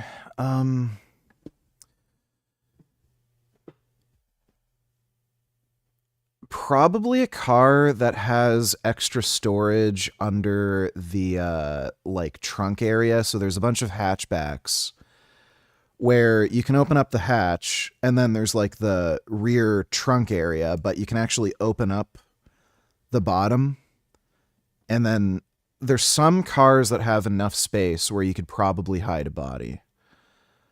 I think what's it called?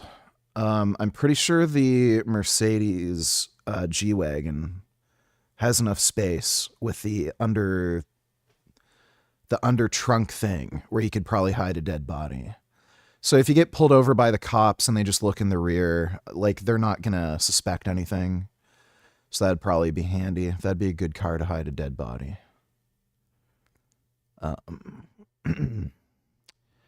Can't really think of anything else that would be particularly good. When they hear it, that you're saying your father was racist, can that have an influence on you as you grow up? That was the question I was making. I didn't want him getting off the hook of answering that question about his environment, having heard him in his own words put that story out there. Yeah, well, here's the thing. In trying to keep him 6 times, and that's what I counted on the hook for his dad maybe being a racist. Look, if your dad's in the Klan, it couldn't be relevant. It has nothing to do with the price of tea in China, right? What hook? Well, it would is matter if you would be openly asking admit to being a about- racist, Well, I'm isn't it? asking him about Stalin, and I say this because the last time I was on your show, remember we were talking about Tucker Carlson. Yeah. And by the way, I would hope that you would be. Oh shit, I gotta shit. I really gotta shit. I'll be right back. I gotta poop. I really gotta poop. Yeah, I'm gonna take a fat shit right now. Fucking goddamn it. I'll be right back.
Fuck.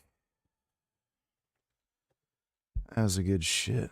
Just as hard on Candace and people like Tucker for some of the things that they've said. Sure. I think it's fair to be even-handed across the board. Yeah, I agree. Stalin, I said I would like to ask him about that, right? Is he a fan? Is he actually an admirer? Or does he just mean to say he's fascinated? What did you ask? You asked him about his dad 6 times. You attacked him as, and I don't mean attack him, you present him with racist, misogynist, right? Stuff that he already knows. That's the playbook. You'll drive your fans into his own arms. What was your question on Stalin?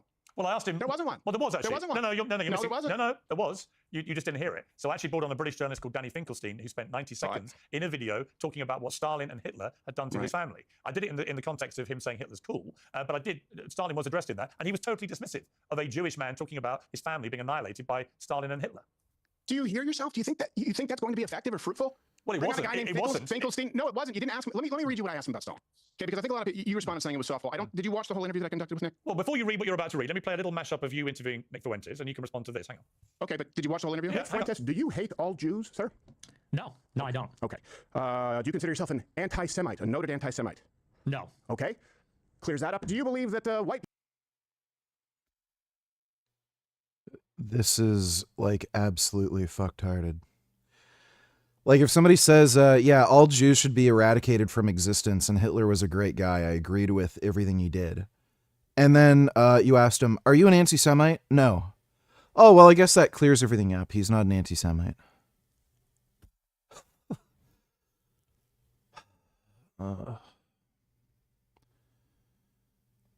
Oh my God. You know, I can only imagine the conversations they had setting up this stupid interview. Hey, you're like big on the YouTubes right now, and my channel isn't doing so great. If I give you like a stupid softball interview where I make you seem reasonable, will you agree to come on my channel so I can get more views? Like, I'm sure it went something like this. Like, this is fucktarded. People are superior to all other races. And then because... Piers, did you watch the whole interview? No. No, you didn't. Okay, so one of us came here quite a bit more prepared, which seems to be your approach with Nick. So let me read you my exact question on Stalin. Those were layups specifically because, again, I think you and I both agree, right? We want to have reasonable discussions. You don't want to radicalize people. I agree. Get rid of the bull crap on the outset so that we can actually get to real differences. And I think here's something that I really pursue when I interview truth and understanding. I asked him about Stalin. Let me read you the exact question. Later on, it would help if you watch the whole interview. I said, my question to you would be, I know that you've said we want a Catholic theocracy or a Christian theocracy. I've heard the word dictatorship. Correct me if I'm wrong.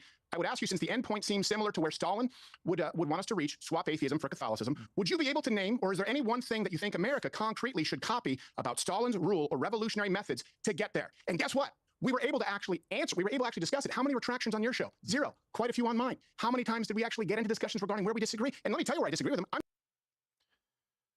him. Buddy, he said Hitler was a great guy. He admitted to being a racist white supremacist. Like, what is this cope? To the right of him on some issues. I'm definitely to the right of him economically. He's a pretty big sort of central. That was my question, and yours was. Yeah, a Nazi, really? Being a little more socialist? Like, weird. We never asked about Stalin. He said, do you still think Hitler is fucking cool? Yeah. How'd that work out for you? What'd you learn? That he does. And that's new? And he thinks they have nice outfits? They're Hugo Boss. No, but okay, he didn't say that as his reason. Did you learn about Stalin? Wow. Oh, maybe Nick meant, like, they had good fashion. Right. This is pathetic, dude. Dude, imagine being this fucking desperate. Like, this is pathetic. I'd literally rather, like, just do gay hookups on OnlyFans for money than have to do this shit and debase myself.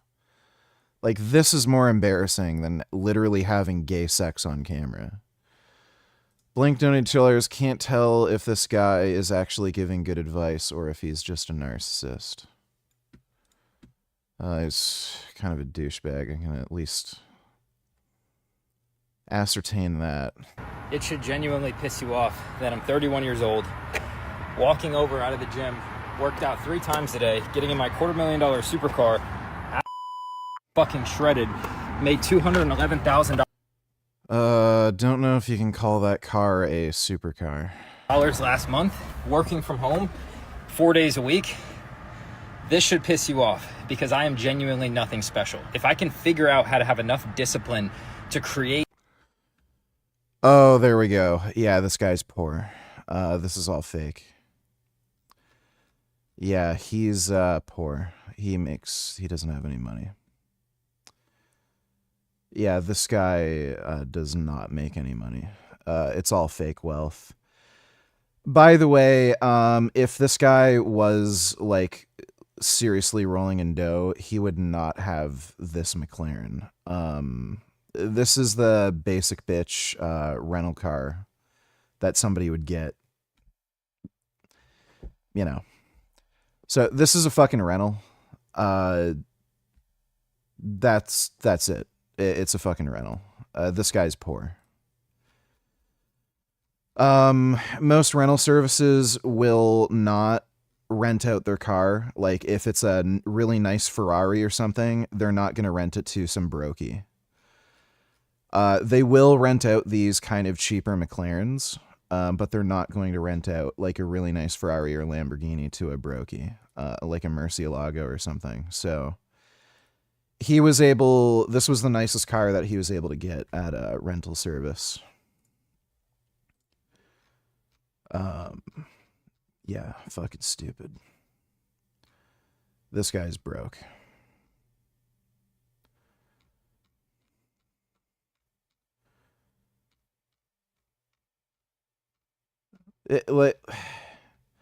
What's funny too is this is all so easy to fake, right?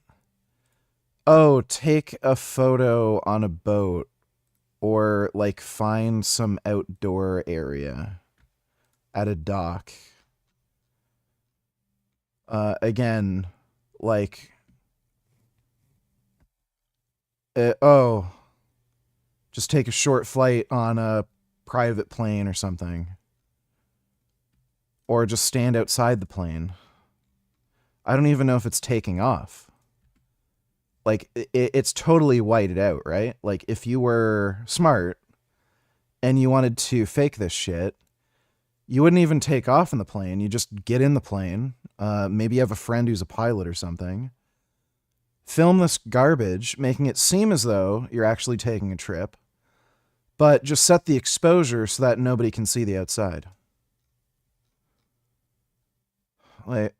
Again, there's nothing actually indicating that he has any real wealth.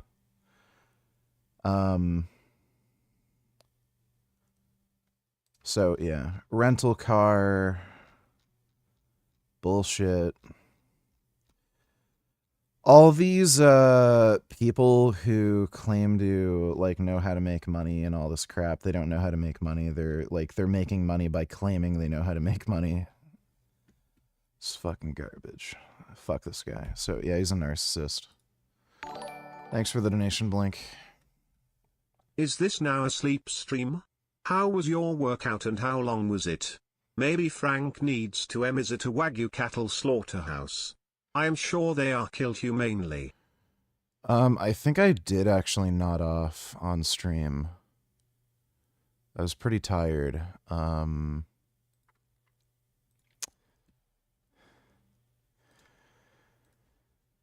Let me take a look. How long was my workout? 3 hours, 16 minutes. Yeah, that was a fairly decently long time.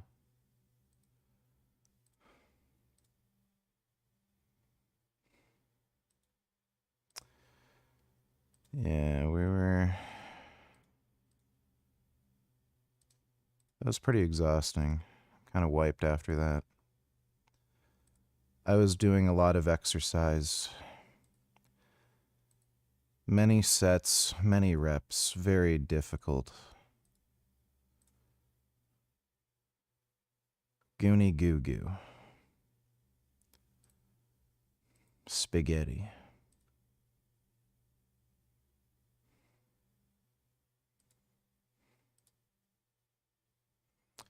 Shoulders are fucking popping though, dude.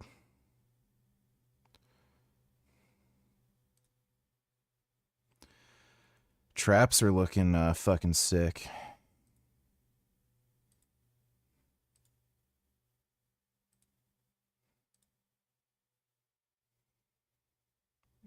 Yeah, my traps keep popping more and more. I've got to like relearn how to do overhead press.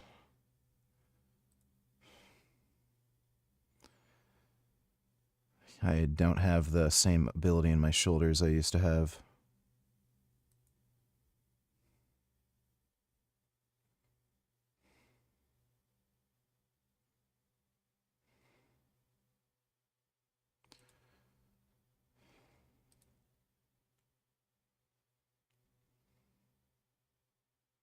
Yeah, the traps are just looking crazy.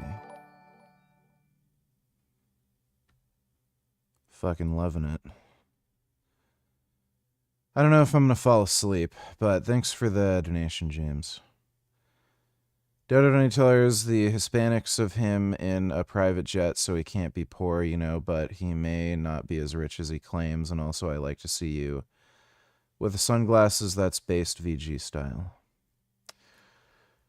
Well, he's probably not poor, but he's not nearly... He doesn't have anywhere near as much money as he claims. Like, nowhere even fucking close.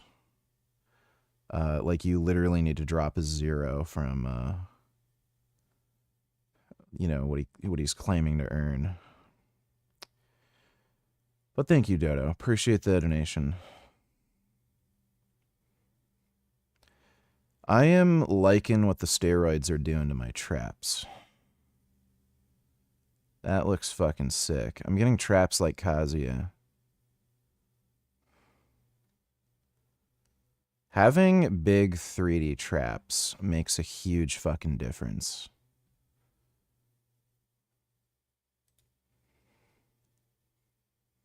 Just makes you look so much fucking stronger, just having big ass traps.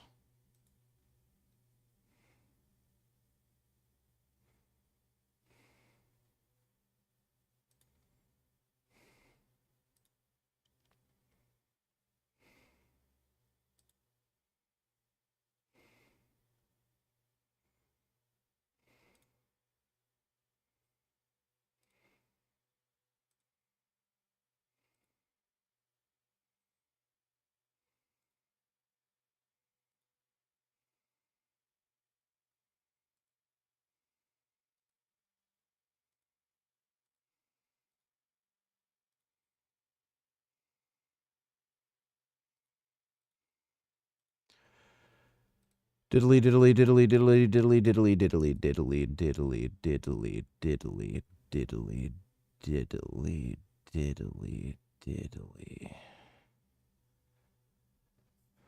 diddly diddly. Some good diddly. Stalin, Piers? Did you learn about I learned young men this right now about are Stalin. I learned this about Stalin. disenfranchised? As I said to you, I played a clip from a guy who literally lost. This is some of them are. Yeah, so that was embarrassing. Fuck Steven Crowder. What a lying fuckhole.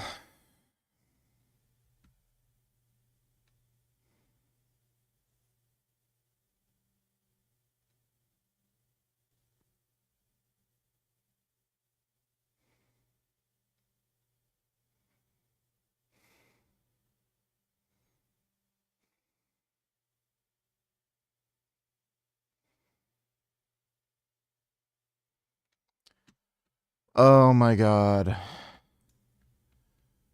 Oh, this is hilarious. Dude, how long has this been going on for? So basically, Quebec made it so doctors in the province literally can't make any fucking money. So all the doctors from Quebec just moved to Ontario or other provinces where they can make money. Now, I think after, like... Has this been, like, a decade at least? Or longer? Like, maybe it was even several decades. They've had this fucked pay system there.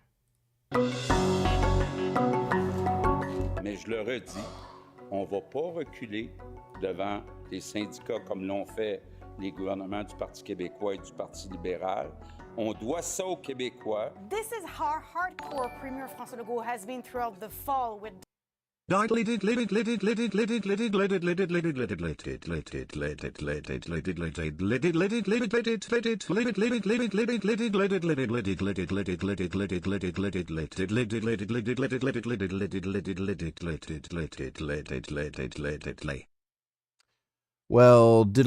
diddly diddly diddly diddly diddly diddly diddly diddly diddly to you too, non-wib.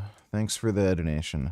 Doctors' federations, but now he is changing his tune. So the question is, what's left from the Legault government's special law on doctors, Bill 2, that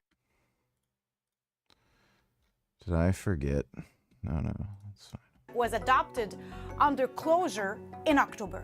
Bill 16 will postpone the start date of Bill 2 to allow the government to make amendments to the law in 2026. And the CEQ seems to have made major concessions from what's coming out of the general practitioner's tentative deal. No more collective performance indicators linked to 15%.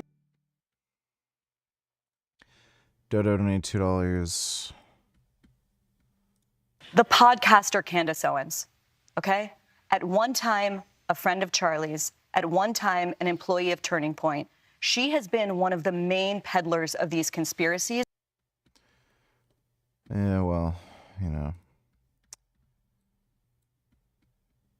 Our national debt is $38 trillion. Is China going to purchase $152 trillion of Nvidia chips? You turnip. Trump just secured a 25% cut of chips sales made to China. This could literally pay off our national debt. No. What a fucking retard.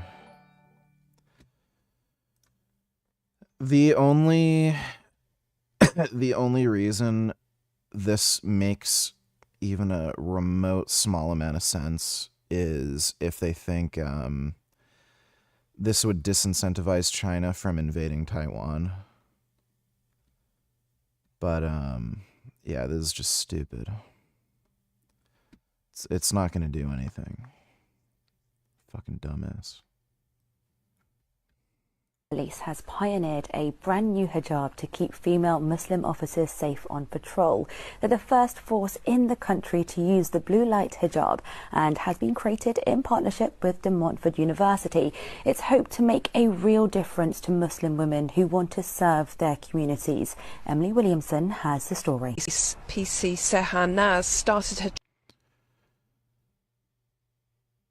The UK is a silly place. When you hire police like this, they're not stopping crime. You think this, like if I wanted to commit crime, do you think some bitch like this is going to stop me? No. I could do whatever I want when there's cops like this walking around. So these people are not supposed to stop crimes. All they're doing is giving out parking tickets. That's all they're there for. Training just 3 weeks ago. She's now wearing a new purpose-made hijab and says she already feels more confident. I always had that element of worry that I will be strangled when I'm out of duty, on duty. But this new hijab, there's a quick... As if, I could just strangle her, no problem, without the stupid hijab thing. We have thumbs. You can just dig your thumbs into somebody's throat. You're a woman. Men commit crimes. You're worthless as a police officer. The only thing this person can do is hand out parking tickets. That's it.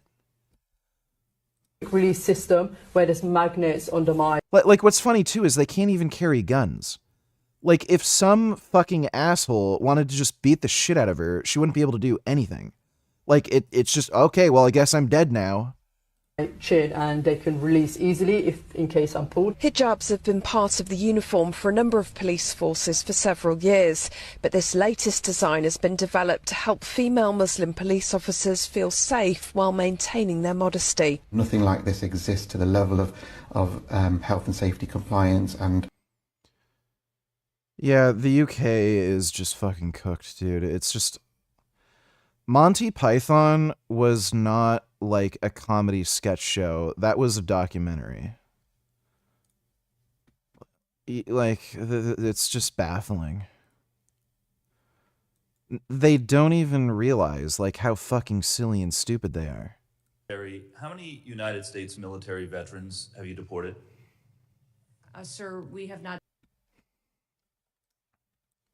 deported U.S. citizens or military veterans. I don't believe you served in the military. I haven't either, but I think you and I can agree that as Americans, we owe everything to those who have served our country in uniform, particularly those who have served in combat. Do you agree with that? Sir, I believe that people that are in this United States that are citizens have legal status here. Those Madam Secretary, we are joined on Zoom by a gentleman named Sejun Park. He is a United States Army combat veteran who was shot twice while serving our country in Panama in 1989. Like many veterans, he struggled with PTSD and substance abuse after his service. He was arrested in the 1990s for some minor drug offenses, nothing serious. He never hurt anyone besides himself, and he's been clean and sober for 14 years. He is a combat veteran, a Purple Heart recipient. He has sacrificed more for this country than most people ever have. Earlier this year, you deported him to Korea, a country he hasn't lived in since he was 7 years old. Will you join me in thanking Mr. Park for his service to our country? Sir, I'm grateful for every single person that has served our country and follows our And laws. can you please and tell knows Mr. that our Park laws why are you important deported and him? every one of them needs to be enforced. But you understand that many veterans struggle with PTSD, many veterans struggle with substance abuse challenges.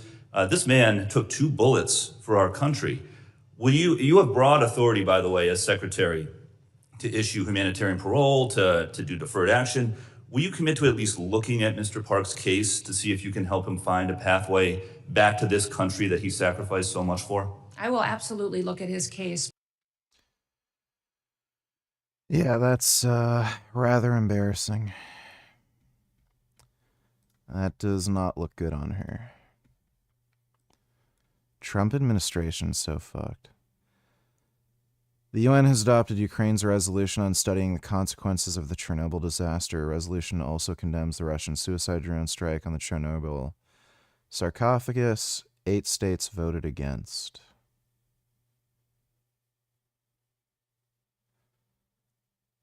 The United States.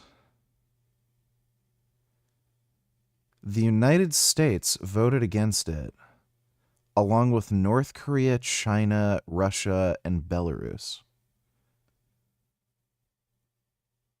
What the fuck has happened? Yeah, wow.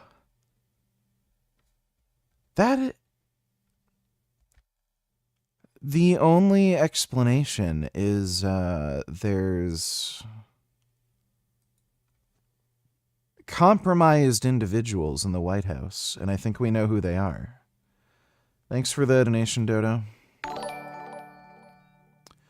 Blink donated $2. Time to interview this OG vegan, smiley face emoji, musical notes emoji, steam locomotive emoji, cool face emoji, musical notes emoji. This stuff bores me. Well, I'm sorry, James. Yeah, I keep forgetting. We'll try to set something up soon. Thanks for the donation, though, dude. Blink donated $2. Imagine going on a date with this guy. Oh, yeah. I don't go out to dinner with women. I don't go on dates because I don't know them and I don't know the quality. Well, your whole charade would fall apart once they see the apartment you live in, right? And the car you actually drive and don't just rent to take photos with. Quality of the conversation. And I am the kind of guy, I kid you not, if I sit down at dinner and I'm not enjoying the conversation, it's not going anywhere, I will put $200 on the table. I will say, hey, dinner's paid for. You seem super sweet, just not sweet for me. I hope you have a fantastic night. Do you need me to call you an Uber? Are you good? And yeah, this guy isn't getting any fucking pussy, dude. Thanks for the donation, Blink. 100% of doctors pay. No more color code to qualify patients' vulnerability. No more sanctions and fines for doctors' concerted actions to leave the province's public healthcare system.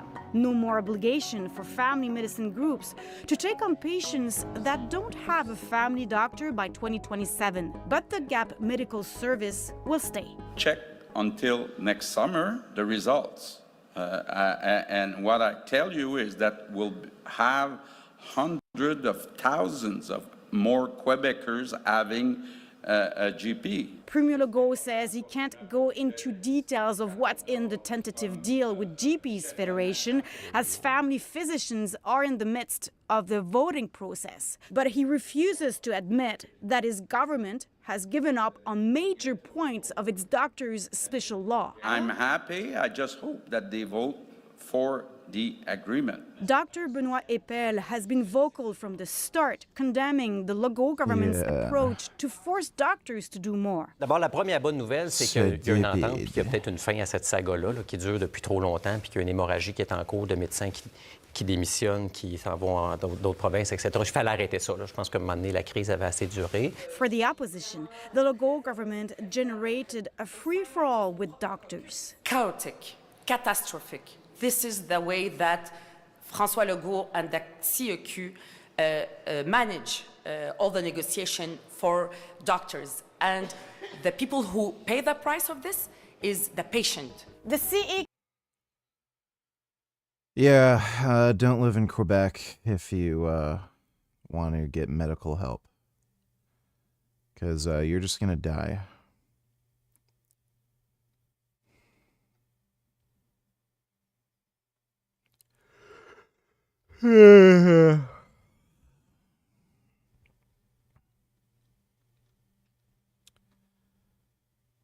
I think I might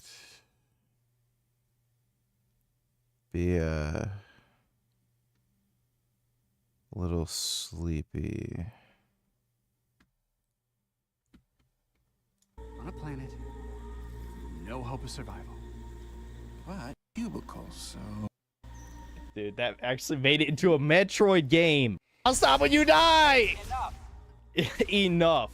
Enough. Are you enjoying this? Yes! I several times over the past. Well, it's a disappointment if you actually had expectations. From the moment I saw the giant empty desert in one of the trailers, I knew it was... Oh, that is lazy. Oh my god. Dude, PlayStation 3 games looked better than this. Over. I think it's become obvious to anyone paying attention that Nintendo has been slowly turning all of its other franchises into Breath of the Wild for some reason. I suppose that reason being that Breath of the Wild sold way better than any other Zelda game, so clearly it's the giant empty open world that was the reason. Brian Johnson is obsessed with avoiding sugar. IDGAF about sugar, and it seems like such a little thing to worry about when I already eat a vegan diet, with meals I prepare myself. Should it matter if I eat ice cream sometimes? Double down pointing triangles emoji, double down pointing triangles emoji, double down pointing triangles emoji, double down pointing triangles emoji, double down pointing triangles emoji, double down pointing triangles emoji, double down pointing triangles emoji, double down pointing triangles emoji. I'm just gonna skip the rest of that. Yeah, it doesn't really matter. It's just yeah, it's nothing.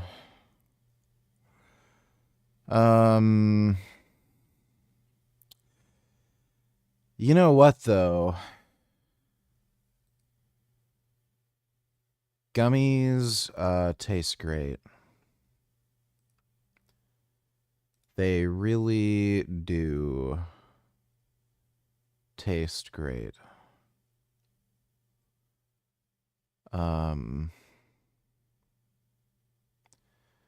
It's nice just sitting in bed with a big pack of gummies and eating them. Especially when you have a gummy. I love eating gummies with gummy while watching cartoons. This is gummy. Hey, Do you ever think you may be a gay faggot that just likes to fuck femboys in the ass sometimes? Or is that just me? Well, trying my best to be gay. I'm starting off with femboys and just easing my way into it. Thanks for the donation, man. This is Gummy, and I like eating gummies with gummy.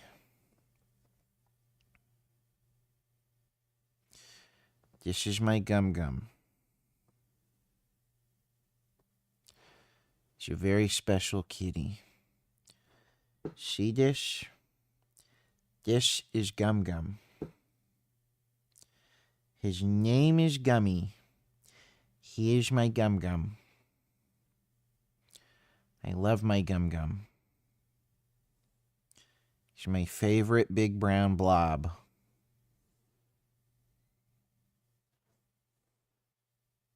He's so beautiful.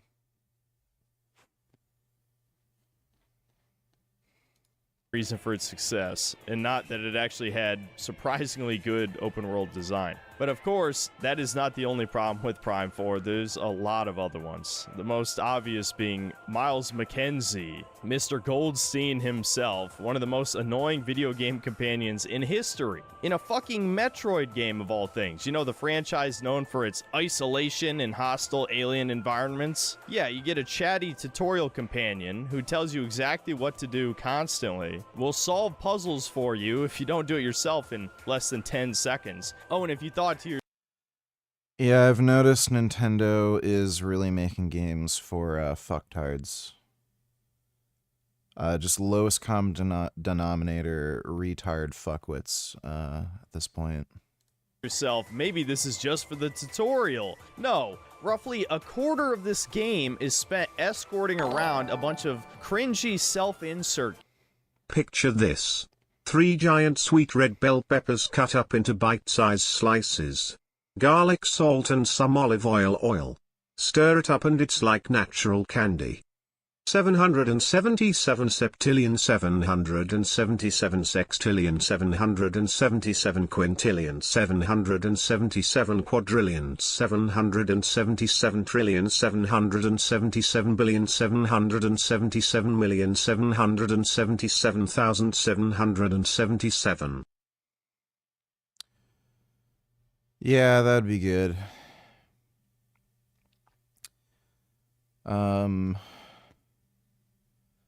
I still like eating gummies with gummy.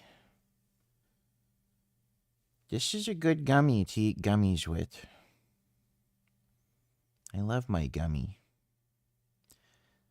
His name is Gummy. He chose me, and I named him Gummy. That's his name, Gummy. And he knows his name. When you say Gummy, he looks at you and comes over. 'Cause he knows he's Gummy. He's my little Gum. I love him so much. This is a really good cuddle gummy. Thanks for the donation, the Then Thou. Characters who constantly chat about nothing in the background, who of course do Marvel quips and even tell jokes in a Metroid game. Hey, wait a minute. Dude, this looks awful. Like one of the stupidest, lamest, boringest, like, shit shooters I've ever seen. This all sounds familiar. Didn't I play a game God. like this 3 years ago, and yet everyone praised it as a masterpiece? That was also from a formerly beloved franchise that's tone and atmosphere was completely... You know, it's really funny, too. People were playing previews of this game, like demos at trade shows. Everyone was like, oh, it's really cool. Oh, neat, new Metroid game. It looked like shit. And you know the reason they didn't say anything bad about it is because if they said something bad about it, they wouldn't be invited to these exclusive trade events. Video game journalism has turned to complete shit. It's just fucking trash. And you can't even trust user reviews now because everyone is an uncultured fucktard who doesn't know what a good game is, and that's why so many fucking idiots think Red Dead Redemption 2 is any good. Destroyed. What game was that? It's Regular gummies or enhanced gummies? And yes, Gummy is a delicious cat and a cuddle bug. He is a delicious creature. I like both regular gummies and enhanced gummies. All gummies are good. Especially this gummy. He's my favorite gummy. Thanks for the donation, though, even though. Appreciate it. Oh, what a sweet baby. It's on the tip of my tongue. Oh yeah, God of War. And yet everyone loved God of War Ragnarok. Weird. Now, of course, if there's any midwits lurking, I'm sure they're going to say something like, well, Metroid and God of War are completely different. Yeah, well, actually, I would argue what happened to God of War is worse than what happened to Metroid, truly. A franchise that used to be about I don't know what the fuck he's talking about. white male rage, getting revenge, ripping people limb from limb. It was a pure power fantasy game. And then somehow the franchise morphed into being about a beta male soy boy cuckold millennial with troll's remorse who fails. Oh, yeah, that's stupid.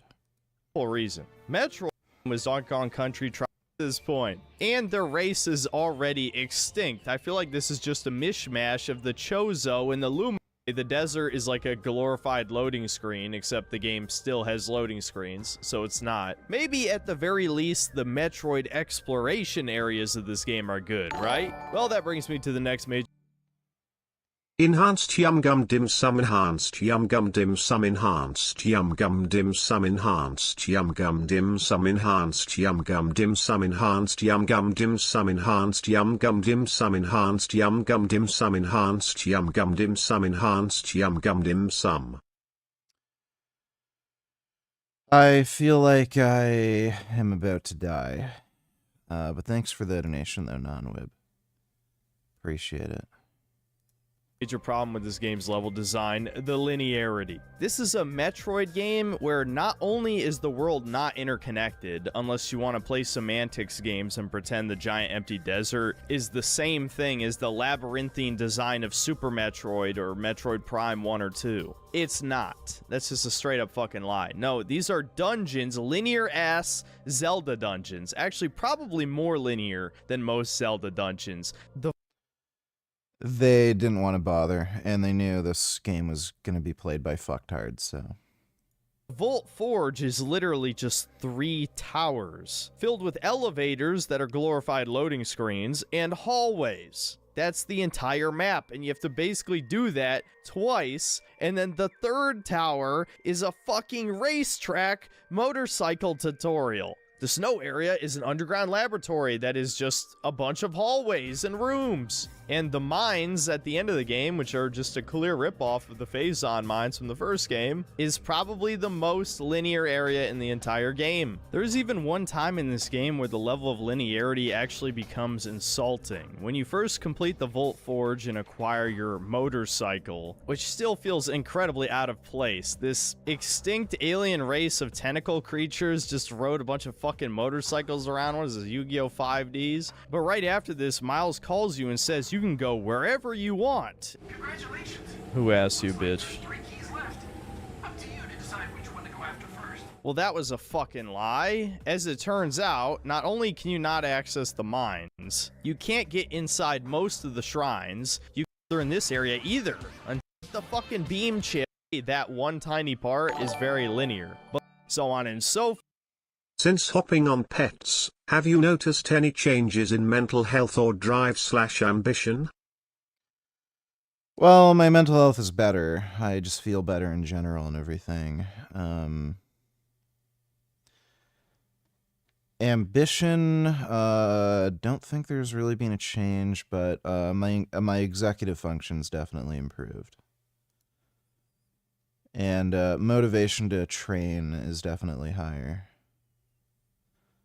Thanks for the donation, gay guy.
which is still about 5 pounds for my heaviest.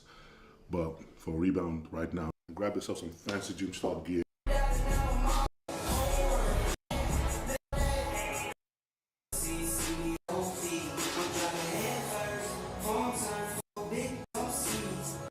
Oh, good gay music. Nice and retarded.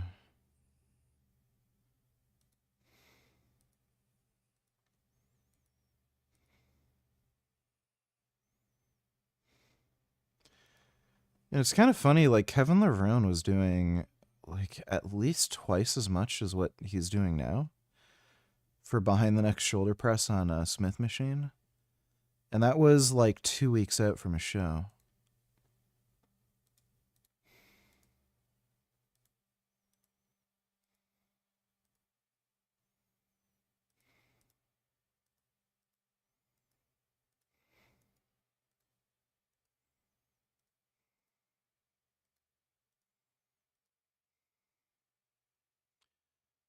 Yes, his wife is training him.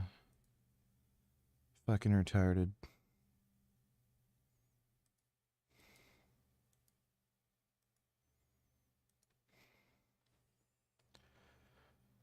Spaghetti.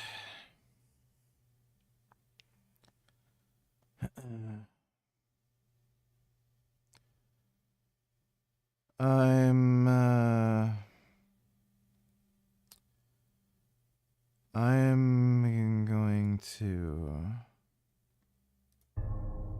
The painting you're looking at right now was created in 1841, and its title is Pandemonium.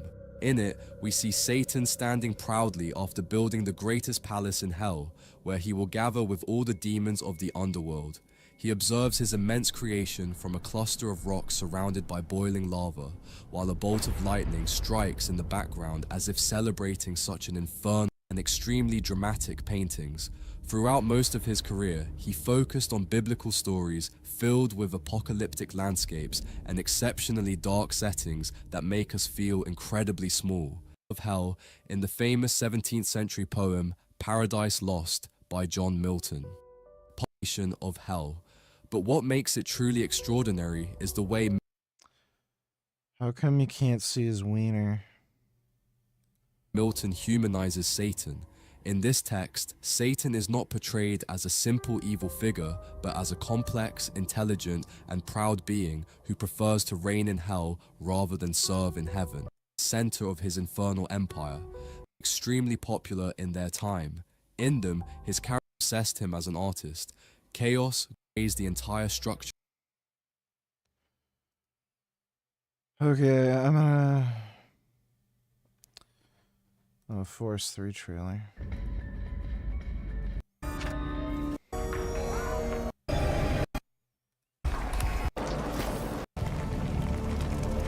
Oh, what the hell? Takes like far in the future? I wonder if it's gonna be aliens.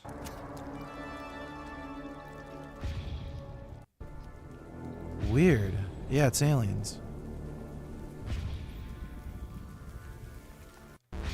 That's a funny...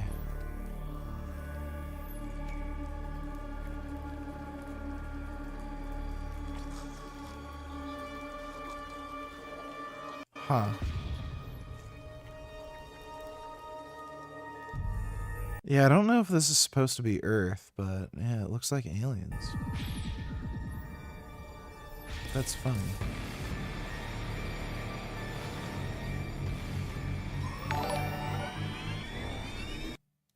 What do you think about the Jews? They're good. Jews are good. Thanks for the donation, Hitler. Thanks again for coming on the show. No problem, dude. Anytime.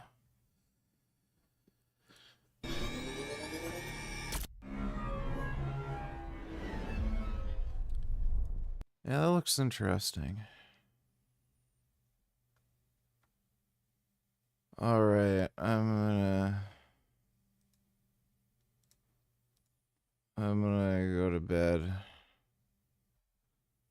I'm really tired. I think I sleepy time. So,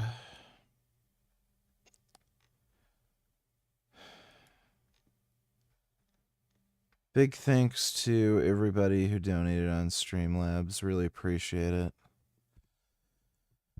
I am going to take my gum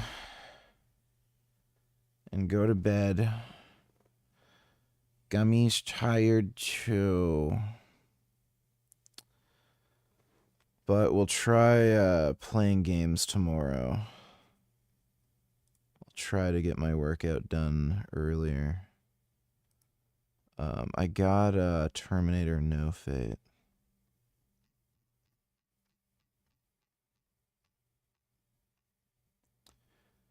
Where is it? There we are. Yeah, we gotta play this.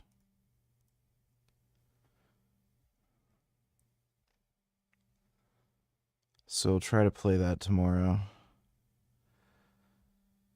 But, thanks again, everybody. I'll see you all tomorrow. And sweet dreams.